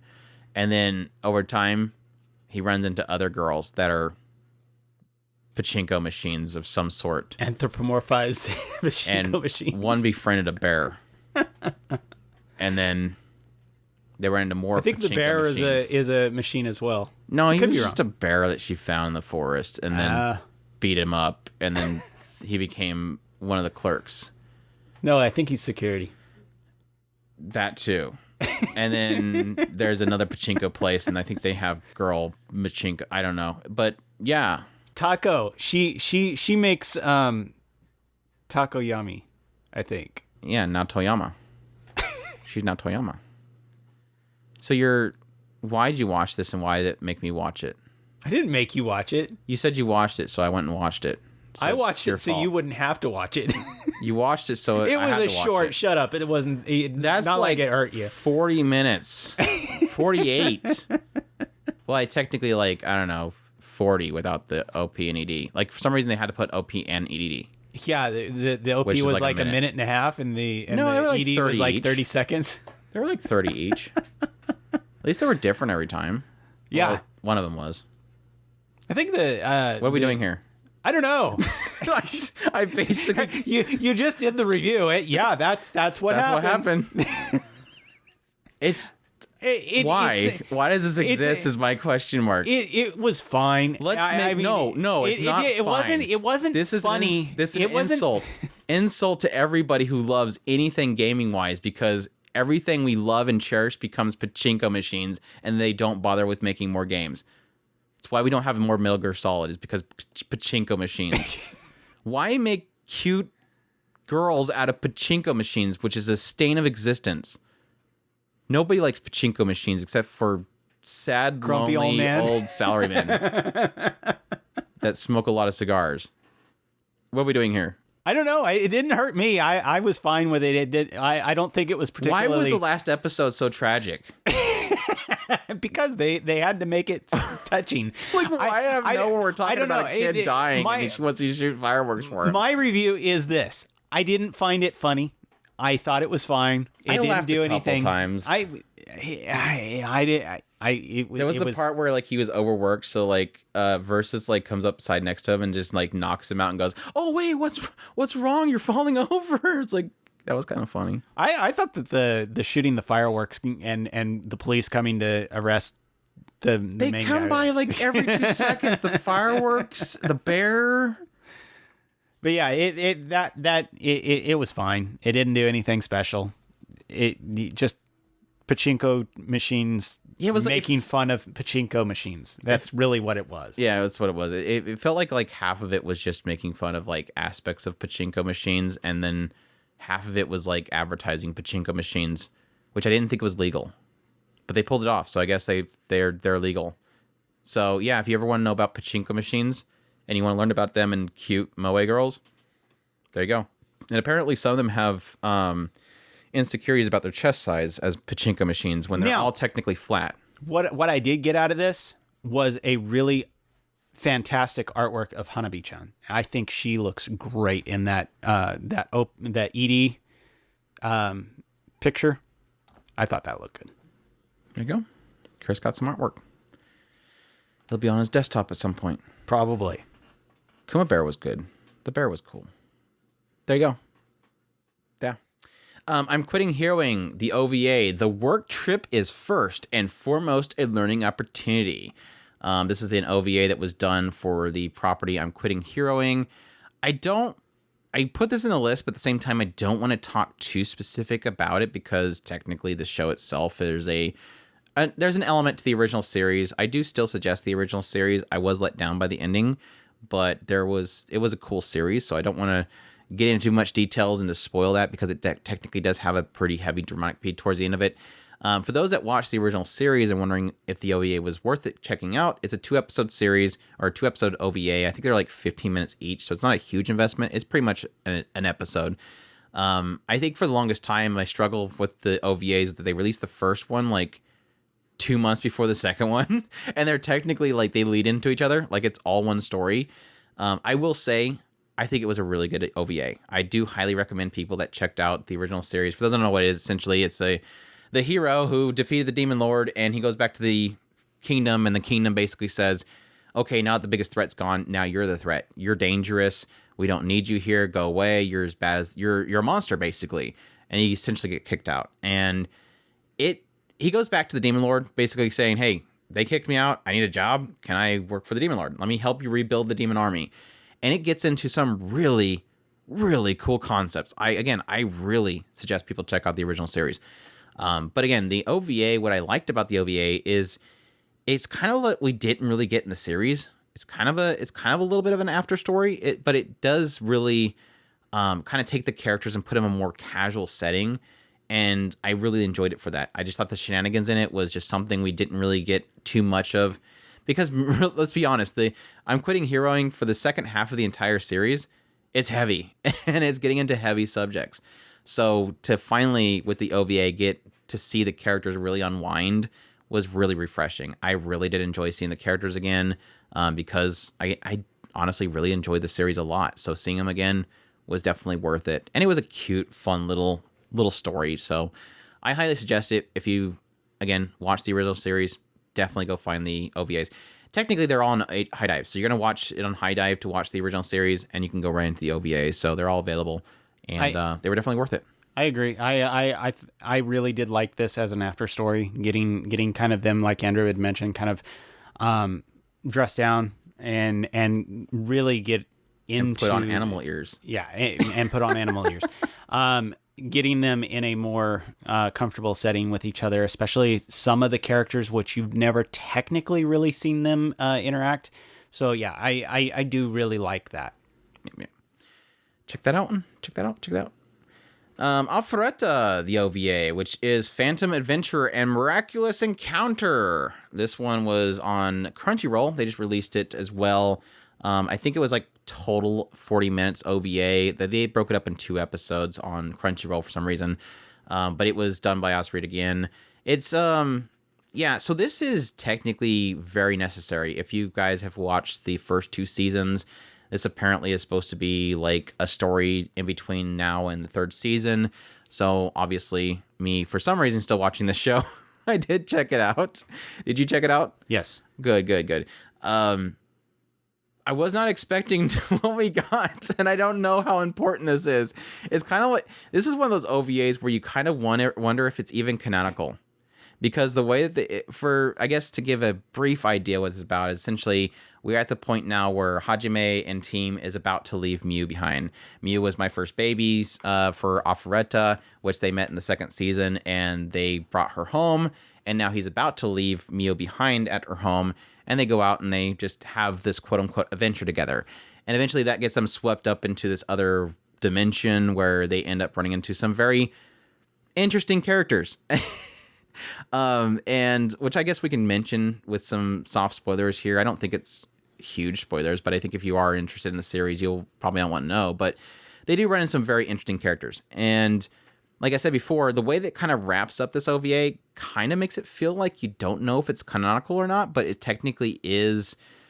They do specify that they've seen growth. Like they said that they felt growth. But at the same time, they're not acknowledging what exactly happened. So it's interesting. Like I honestly didn't really think I was going to get much out of the OVA, but when I finally realized who they ran into, I was like, wow, that's kind of interesting. Like, because that was like one of the initial draws that I had to the series was the labyrinths and what his path is to getting out of this particular isekai world. For those who don't know, it's an isekai. Whole class goes to isekai. Some believe that the way to get out of it is this direction. Hajime gets pretty much nearly killed and finds his own path. More nasty CGI monsters, which I'm not too much a fan of, but we did get lots of ooh-hoo-hoos. Yeah. Dude, at some point mentioned the idea. What was it that Ramia was like the wife of all houses or something like that? They basically implied this girl gets around. Like, is that a bad translation? Or are they literally saying this chick is literally the neighborhood bicycle? Everybody loves Ramia, and yeah, but she only has one. There's only one Papa though. So what do you think? I'm actually in kind of the same boat as you. I'm really mixed on it. I don't know how. I mean, I love the characters that were introduced. Let's just say that. I thought it was absolutely hilarious seeing one in particular. I think it was the most chemistry we've had in the show in a long time. Yeah, right. Everybody and everybody hates the one girl, and it's like. Oh wow! Okay, yeah, and it's not funny just because they want to kill her. I'm sitting here rummaging through my memories of what I know that I'm pretty sure I know which part that she's in relation to, and some of them are a little bit more because that particular one it's funny how you kind of remember certain things about that, but at the same time, it's like, I'm not really sure. And it's funny because when all is said and done, after everything was done with this episode or these episodes, I came away really mixed. I think it was cool to get the kind of the mix between the two groups and kind of the significance of the two groups. For those of you who have watched it, you understand why I'm trying really hard to be careful about this. It was a convenient encounter. Yeah. And having those two groups and how they basically have powered each other up. That's kind of neat. But was it necessary? Did this actually help anything in the furthering of the story? When literally at the end of it, they go, "What happened?" Yeah, that's what I said. It almost makes it like it's not canonical. So I got a kick out of the fact that they at some point they were trying to parallel the groups, like, oh well, obviously this guy is pretty much Hajime, and oh by the way, this girl is obviously Yue. And then at some point it gets down the line, and it's like, okay, this all three of these people talk to this one. This one talked. They're just trying to figure out who would power up who, and who would give some sort of pointer to somebody to make them stronger. And it was like at some point I'm like, sure, Shia found somebody to talk to, I guess. Because like I said, it literally felt like they were trying to parallel them in the respect of, oh, obviously they would learn something from this person. This person obviously does play out similar, or they kind of are in the same boat. So sure, I guess. But no, it was fun. I did enjoy it. Again, aside from what has been kind of the stain of Arifureta for a long time now, which is bad CGI. But outside of that usual terrible part of the series, it was a shock. It was a surprise to me because I wasn't expecting it. At some point, literally when we get to the point where they finally start to go, "Oh, you're this person," I go, "Huh?" And I had to actually look it up because I literally did not know who they were talking about. But I'm like, did I miss a season? Because Hajime and Yue are super mad at this person, and I don't know why they're super mad at this person until I looked it up, and I'm like, oh, okay, I get it now. Like, I understand now. I like they literally hate all of them but that one guy, and they're like, I feel bad for that one. Like it's literally, we despise and want to kill her. This one's got like some maid fetish, and oh yeah, by the way, this one we just feel bad for him because he had to deal with the other ones. It was goofy. So yeah, that's Arifureta Phantom Adventure of America's Con. I think it's one of those things of like, if you're watching Arifureta, you have to watch it. If you're not watching Arifureta, what do you care? What do you care? You watch it if you decide to watch the series. But I think I don't know if it's canonical, but at the same time, they do technically say they gain something from it, so it's gotta be canonical. But again, maybe it's something they'll probably obviously bring it up later on, so maybe they'll eventually realize what happened. So there you go. It was all a dream. Tokyo Mew Mew New. This one was streamed on High Dive, ran for 12 episodes, done by Yumeta Company and Graphinica, based off of a manga, of course, by Reiko Yoshida, who's known for doing a lot of great works such as Hikki Story, tons of KyoAni works, alongside Naoko Yamada. And so this is, of course, a readaptation of the manga series. We had a 52 episode series that was adapted a while back. Apparently they decided that they wanted to do it again, so they did Tokyo Mew Mew New, and so they readapted it. They're going to do without the fluff. This is a completely take out all of the, because this is like 33 chapters manga. And in order for them to make 52 episodes, they put a crap ton of filler into the series. So this is a readaptation, kind of like Sailor Moon Crystal, where they're just going to do just the manga, no filler. And so thankfully they already have a second core announced for the series. So that'll pretty much adapt the rest of it, because this first core pretty much covers 17 of the 33 chapters, so another core will easily finish the series. So, for those who don't know, it essentially follows a girl named Ichigo. She's starting a new year in school. Love is in the air. She's realizing that everybody around her is pairing up. Like, love is everywhere. And so she's really desperate to, find her loved one, the one that she's going to get crushed with. And she eventually bumps into or oversees Aoyama, who is this boy that's a part of the Kendo Club, and she immediately falls in love with her, just like everybody else in that doorway. And so she tells her friends, look, I'm after this one guy. I'm kind of crushing on him. And they're like, that dude's out of your league. Everybody wants him. But they all, try to help her out by trying to find out what he likes and to figure out how she can possibly get a date with him. Eventually, a girl named Mint shows up out of nowhere, gives her some tickets to this kind of this exhibit for endangered species, because come to find out, Aoyama is really big about preservation and saving animals that are going extinct. And so she takes these tickets to Aoyama and says, hey, there's an exhibit. I would like to go with you. And he's like, yeah, sure, that'd be great. I'd love to go to that. I wanted to go to that kind of thing. Well, come to find out, the reason that she got this ticket and many other girls got the same ticket is because Mint is a part of this organization that is trying to get them all gathered in one location so that these two dudes inside of this unmarked van can, eject this huge ray gun to zap them all with DNA of extinct animals and make them into Mew Mews. So they all get zapped, and then they have to fight against alien forces that are attacking the world. And so Ichigo, along with many others, transform into the Mew Mews, and they fight bad aliens. And over time, Ichigo goes around and gathers all the new members. We have, again, Mint was already a part of the group. Technically in the manga, Ichigo has to recruit Mint, so that was kind of a change they did. And she's kind of part of a well-off family, a family that kind of wants to push her into doing these certain things. At some point, they want her to go overseas to study. So there's a lot of responsibilities upon her life and what her life choices are. You have Pudding, who's just kind of a goofy circus act all the time. She joins the group. Lettuce is this one girl that is bullied a lot and doesn't have much self-confidence. And then there's Zakuro, who is this famous actress that Mint is absolutely in love with that wants to do her own thing. She doesn't need to be part of a team. Your thoughts? Loved it. I really do think that this is a fantastic take on this readaptation. I do truly enjoy the kind of effectively a nostalgia trip that I really did get out of this. Watching this just absolutely hit all those vibes of the old style magical girls while still giving it this nice, clean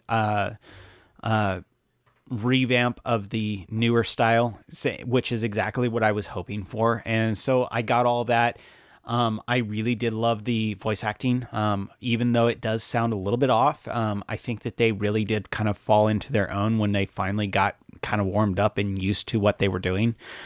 So I all in all, I think it was a fantastic show. Yeah, I think a lot of it's got to do with nostalgic. That's like whenever I talk to people about this series, it's like I have to put a pre-warning. It's like this was my Sailor Moon when I was growing up. I wasn't a huge fan of Sailor Moon. I loved this and Shugo Chara and Cardcaptor Sakura, and Tokyo Mew Mew was like its own thing because it kind of did the whole romance thing a little bit differently than the other ones did. Now, granted, it still has that little bit of meatball head aspect to Ichigo that she's super obsessed with Aoyama, but at the same time, she doesn't quite act the same way. It seems like all the guys want to mess with her, but at the same time, I think it's played a little bit differently because I think Aoyama is, and I hope they do it well. But Aoyama is kind of he's not a tuxedo mask. He is not a Darien. He's got his own kind of quirk and thing that he's dealing with at the same time that makes him a little bit different. And I always really enjoyed that romance between Ichigo and Aoyama. Not to say this is like a romance series. It's just, it was again, cute girls with animal ears and stuff, fighting bad guys, and cute little crushing happening with Ichigo and Aoyama. That was kind of the initial draw that I had the original series. I just love the artwork and the characters and the goofiness. I will admit, I think the only thing that really did have me a little bit downed with this particular adaptation is that it felt like they kind of cleaned things up quite a bit. The old magical girls had a little bit of an aspect there of being a little bit borderline to showing a little bit of skin and stuff like that, and it seems like they kind of touch things up in a way like Lettuce now has a skirt and stuff like that, so they're really trying to make it less appealing to more of a broader audience, which is fine, but at the same time it was a little bit of a letdown, and mainly because there's a lot of comedy to have with a lot of that stuff. There's one aspect they still left in it, like the having Shirogane trying to show Ichigo where her mark is that shows that she's a Mew Mew. They still left that one in there, which again is that little edginess that is comedic while taking other aspects out, like the whole bunny outfits going into the studio to find Zakura, which was technically not in the original anime either. So, but other than that, no, I appreciate the work they did with this. Visually looked great. The animation was great.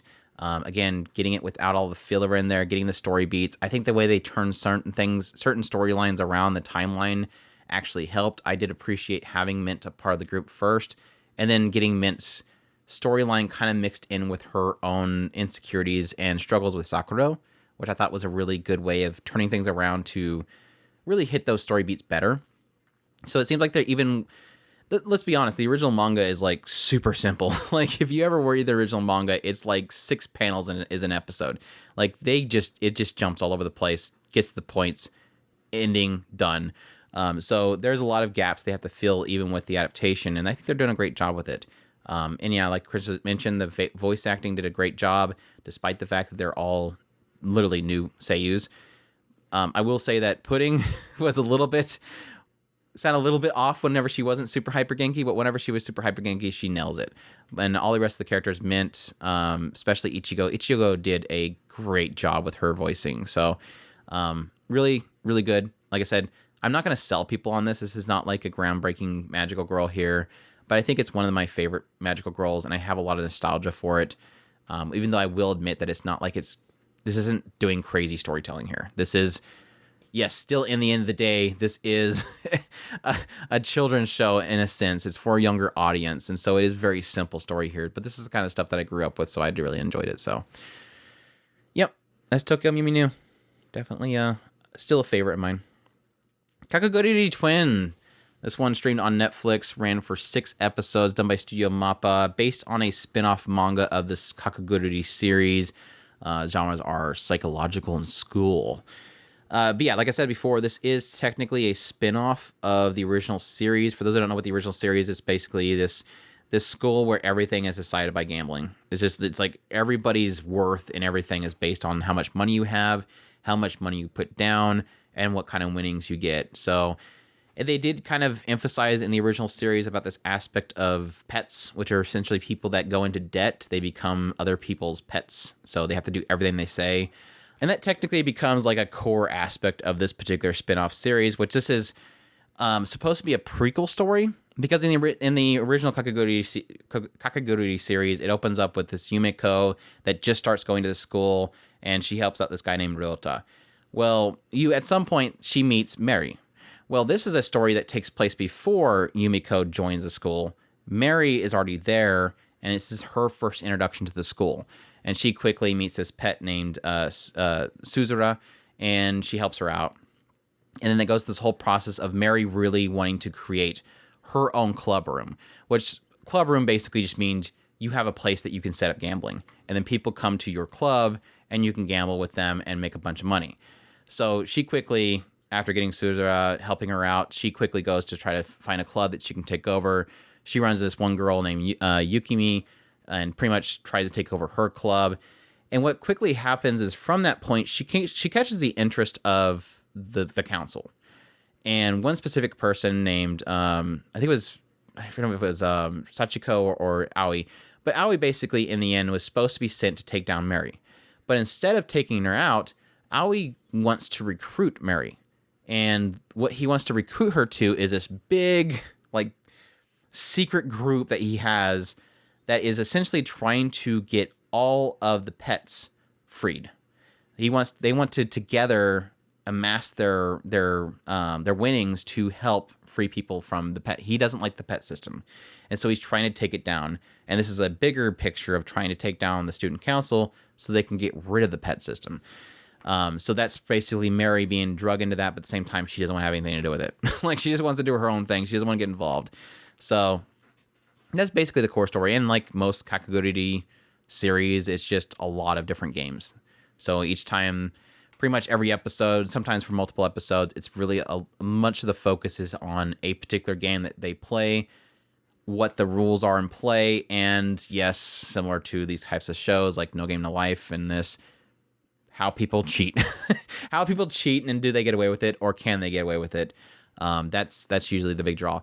I will say I watched the original Kakegurui series. I did not end up watching the second season, and I just never got time for it. But I never liked the Kakegurui series, mainly because derpy faces.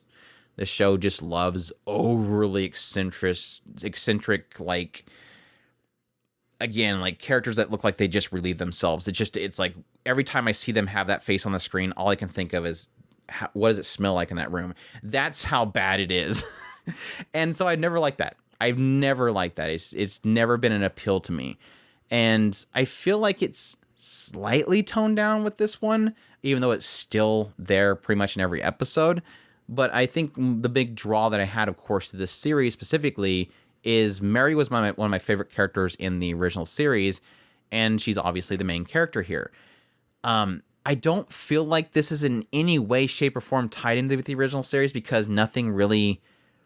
It doesn't make sense how this would match up. Unless at some point towards the later part of this series, like, all but Mary gets kicked out of the school. Because these are all original characters except for, like, 2 characters in this show.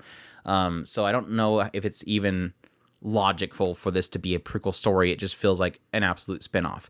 If you like Mary, watch the show. And yeah, for that I like it because like I said, I do like Mary as a character. Most of the characters in this show I did enjoy, and I did enjoy pretty much most all of the games they played. There was one game where it was like a dating game where like 5 boys on one side, 5 girls on the other side, and they win if they match up with the person they actually want to date.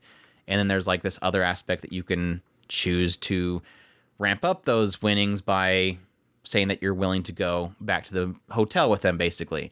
It was probably my least favorite part of the entire season, or at least 6 episodes, but the rest of them was great. I did enjoy all the other competitions that they end up having, so it was a refreshing take on the Kakegurui. At the same time, I would appreciate to see more of it, just because I do like Mary as a character, and it was technically getting into something interesting with the whole liberate the pets thing, so... It's a suggestion from me. Definitely, if you like Kakegurui, definitely check it out. If you don't like Kakegurui, check it out because it feels slightly different.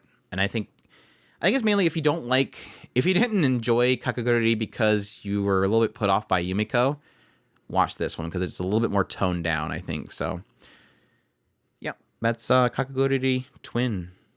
Kakegurui Twin. For those that are trying to figure out what I'm saying there, because I think I just kind of rolled on one. And that's it for the finished shows of the season. We do have 2 shows that are continuing on to the fall season. To give you a brief idea of what we're thinking about the series so far, not going into super depth, especially since one of them is like 3 seasons in. The one that's 3 seasons in is Utawarerumono. I'm trying to say that phonetically that people can understand what I'm saying. Again, Mask of Truth. Again, it's like the 3rd series of the series, being done by White Fox, streaming on Crunchyroll for 28 episodes. But yeah, the first season was back in 2006. The second season was 2015, and now we're finally getting the 3rd season. And I have to say, I had my struggle. I mentioned this before. I had my struggles with the 2nd season. It felt like super harem-y, just kind of dumb bath scenes all the time. But this 3rd season is really ramping things up. It very obviously seems like things are coming to an end because it's technically coming to an end. But I've been enjoying it so far. I will say, like, the beginning of this season really ramped up to a really powerful moment, and then it kind of felt like it just kind of dwindled off because the focus kind of turned to, I guess, finally exploring some of the waifus. Like, it felt like every episode was like, okay, now it's Atoi's episode. Okay, now it's this character. It's Ruruti's episode. It felt like each one of them, where it was like, oh yeah, by the way, we should probably get into their backstories and get into their families. Here's Nozuri's episode. And then at some point, it kind of got done with all them. And now it feels...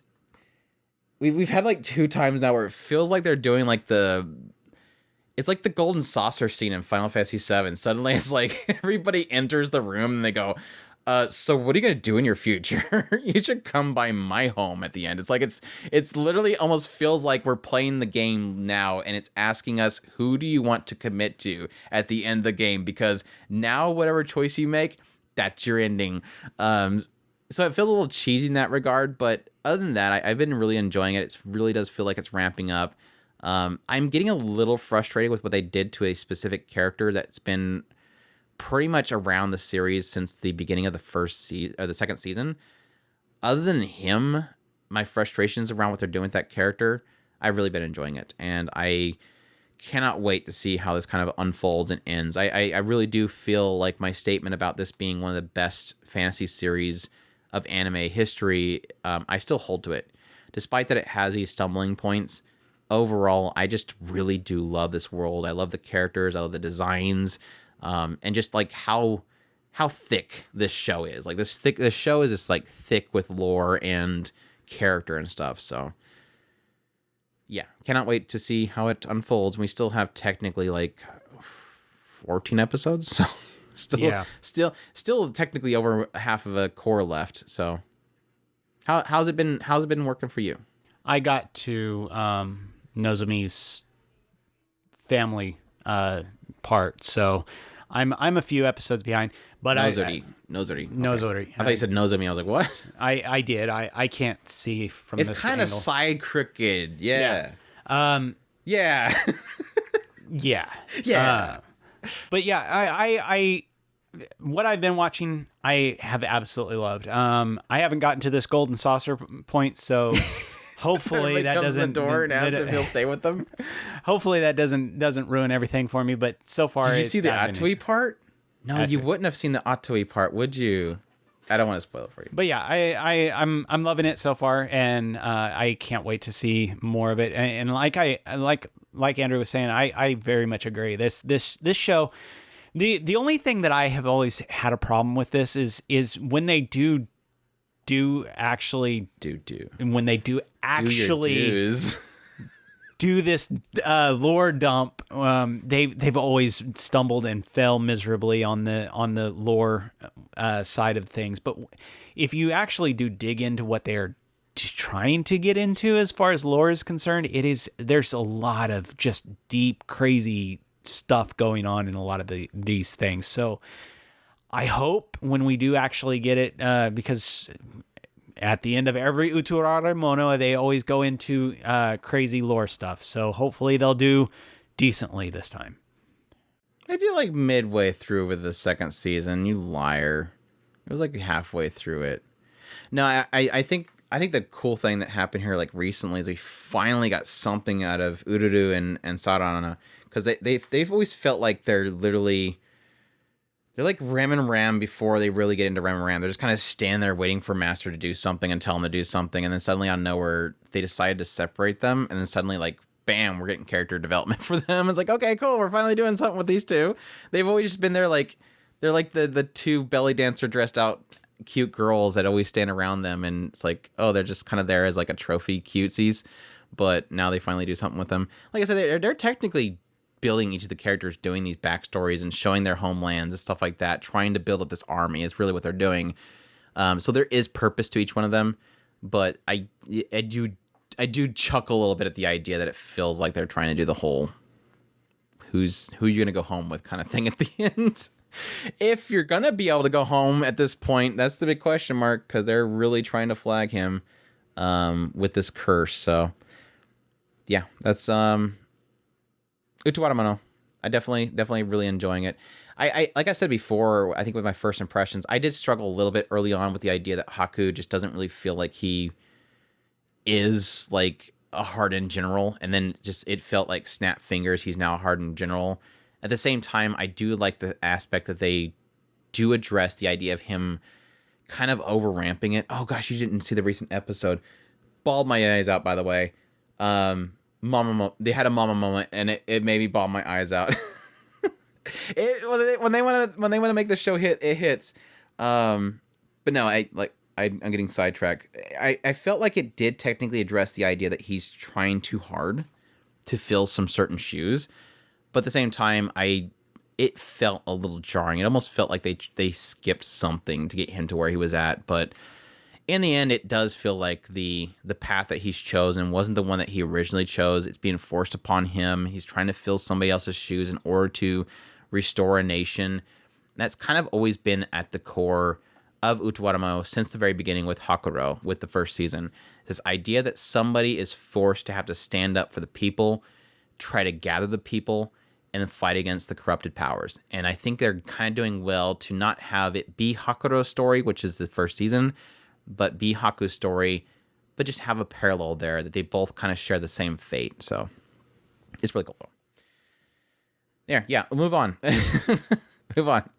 Last one, Lucifer and the Biscuit Hammer. I'm super behind on this one, so I don't have too much to talk about here. I'm doubting that you're watching it. Nope. Yeah. Lucifer and the Biscuit Hammer, or Hoshi no Samidare. I was really keeping a hawk eye on this series for quite a while. Mainly because this is from the original creator of Planet With, which I absolutely love that series. Unfortunately, this one's being adapted by Nas, and that's something that a lot of people have already taken note of. Even myself, I will take note of that. The series does not look good, and I think a lot of people have pretty much dropped this show because, yes, technically Lucifer and the Biscuit Hammer is something that came out, I believe, before Planet With, and it is highly praised as a manga, like super highly praised.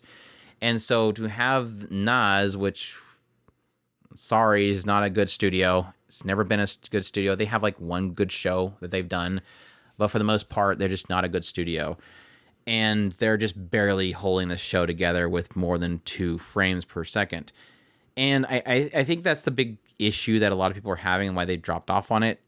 I was trying to stick with it, and I was enjoying watching it week by week, checking out what has kind of been changed for the manga, checking Satoshi Mizukami's tweets, who's the original creator, and seeing what feedback he had.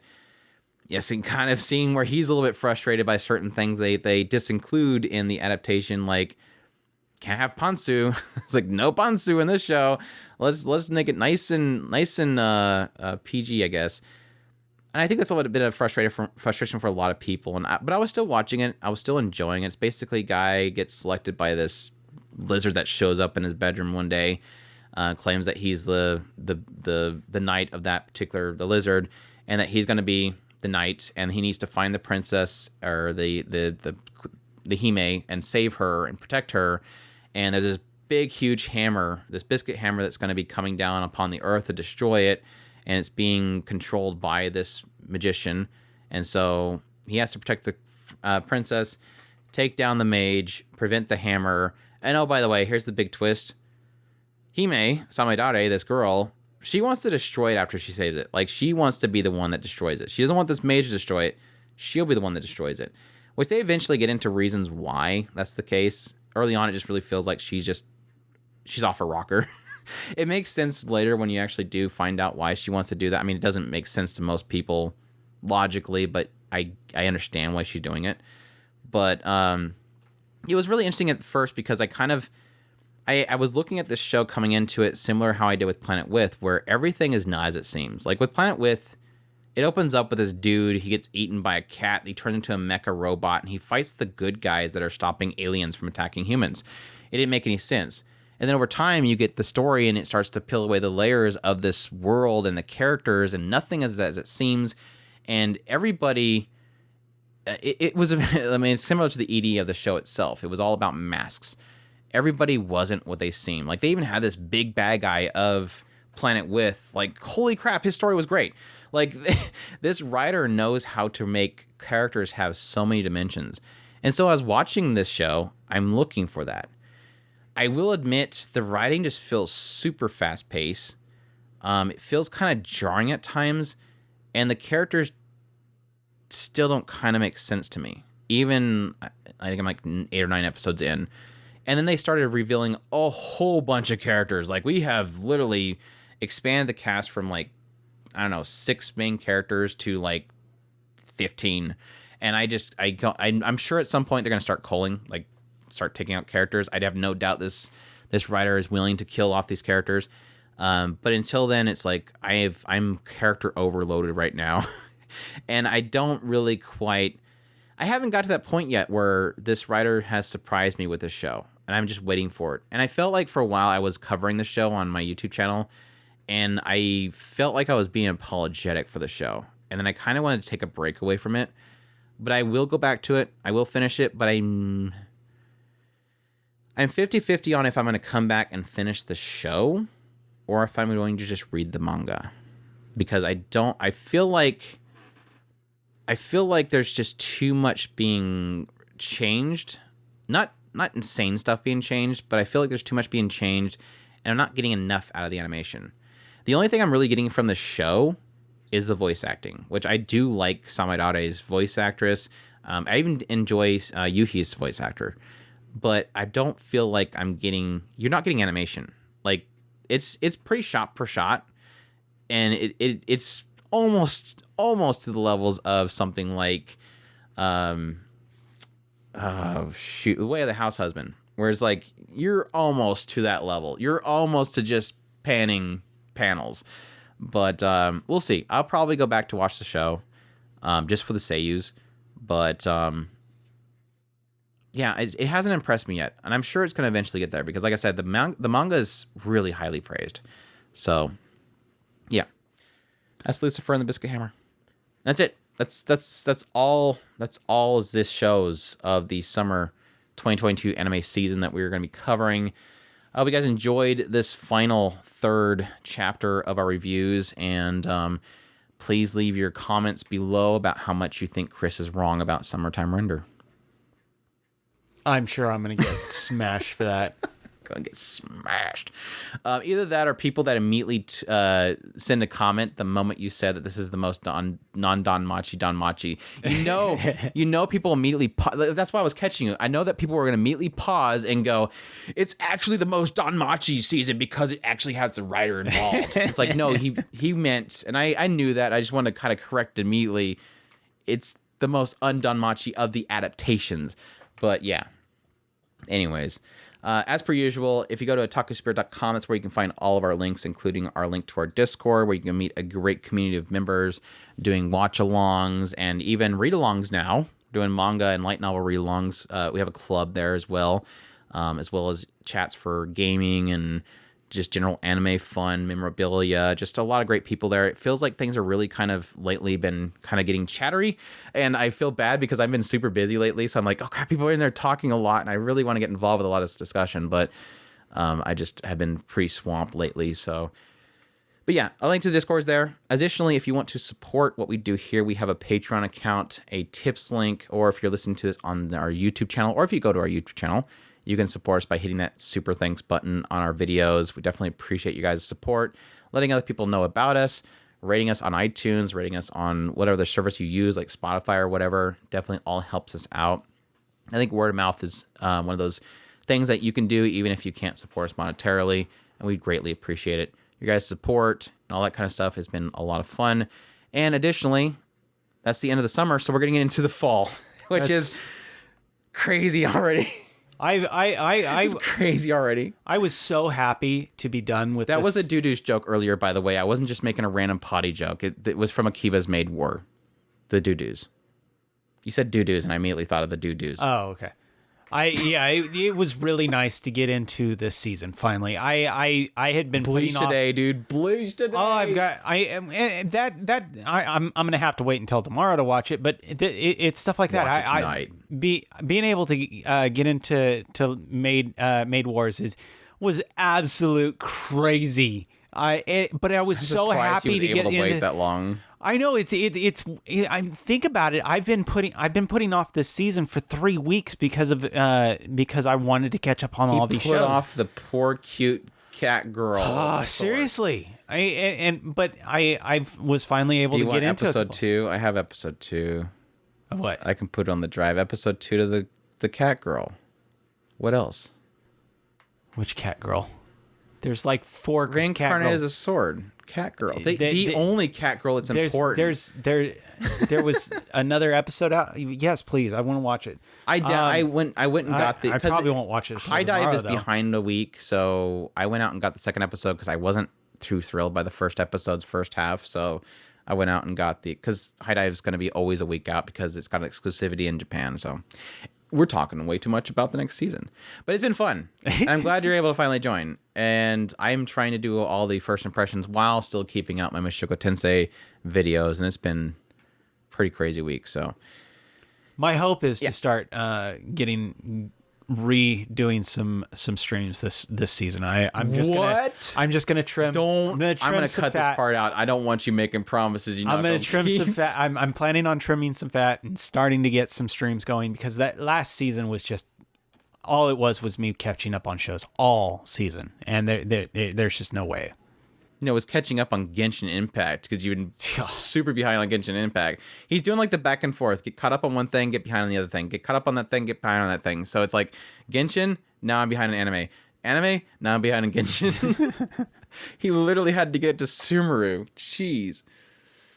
Anyways, we gotta wrap this up. I hope you guys enjoyed this reviews as always. We definitely love you guys' support, and y'all take care. Os.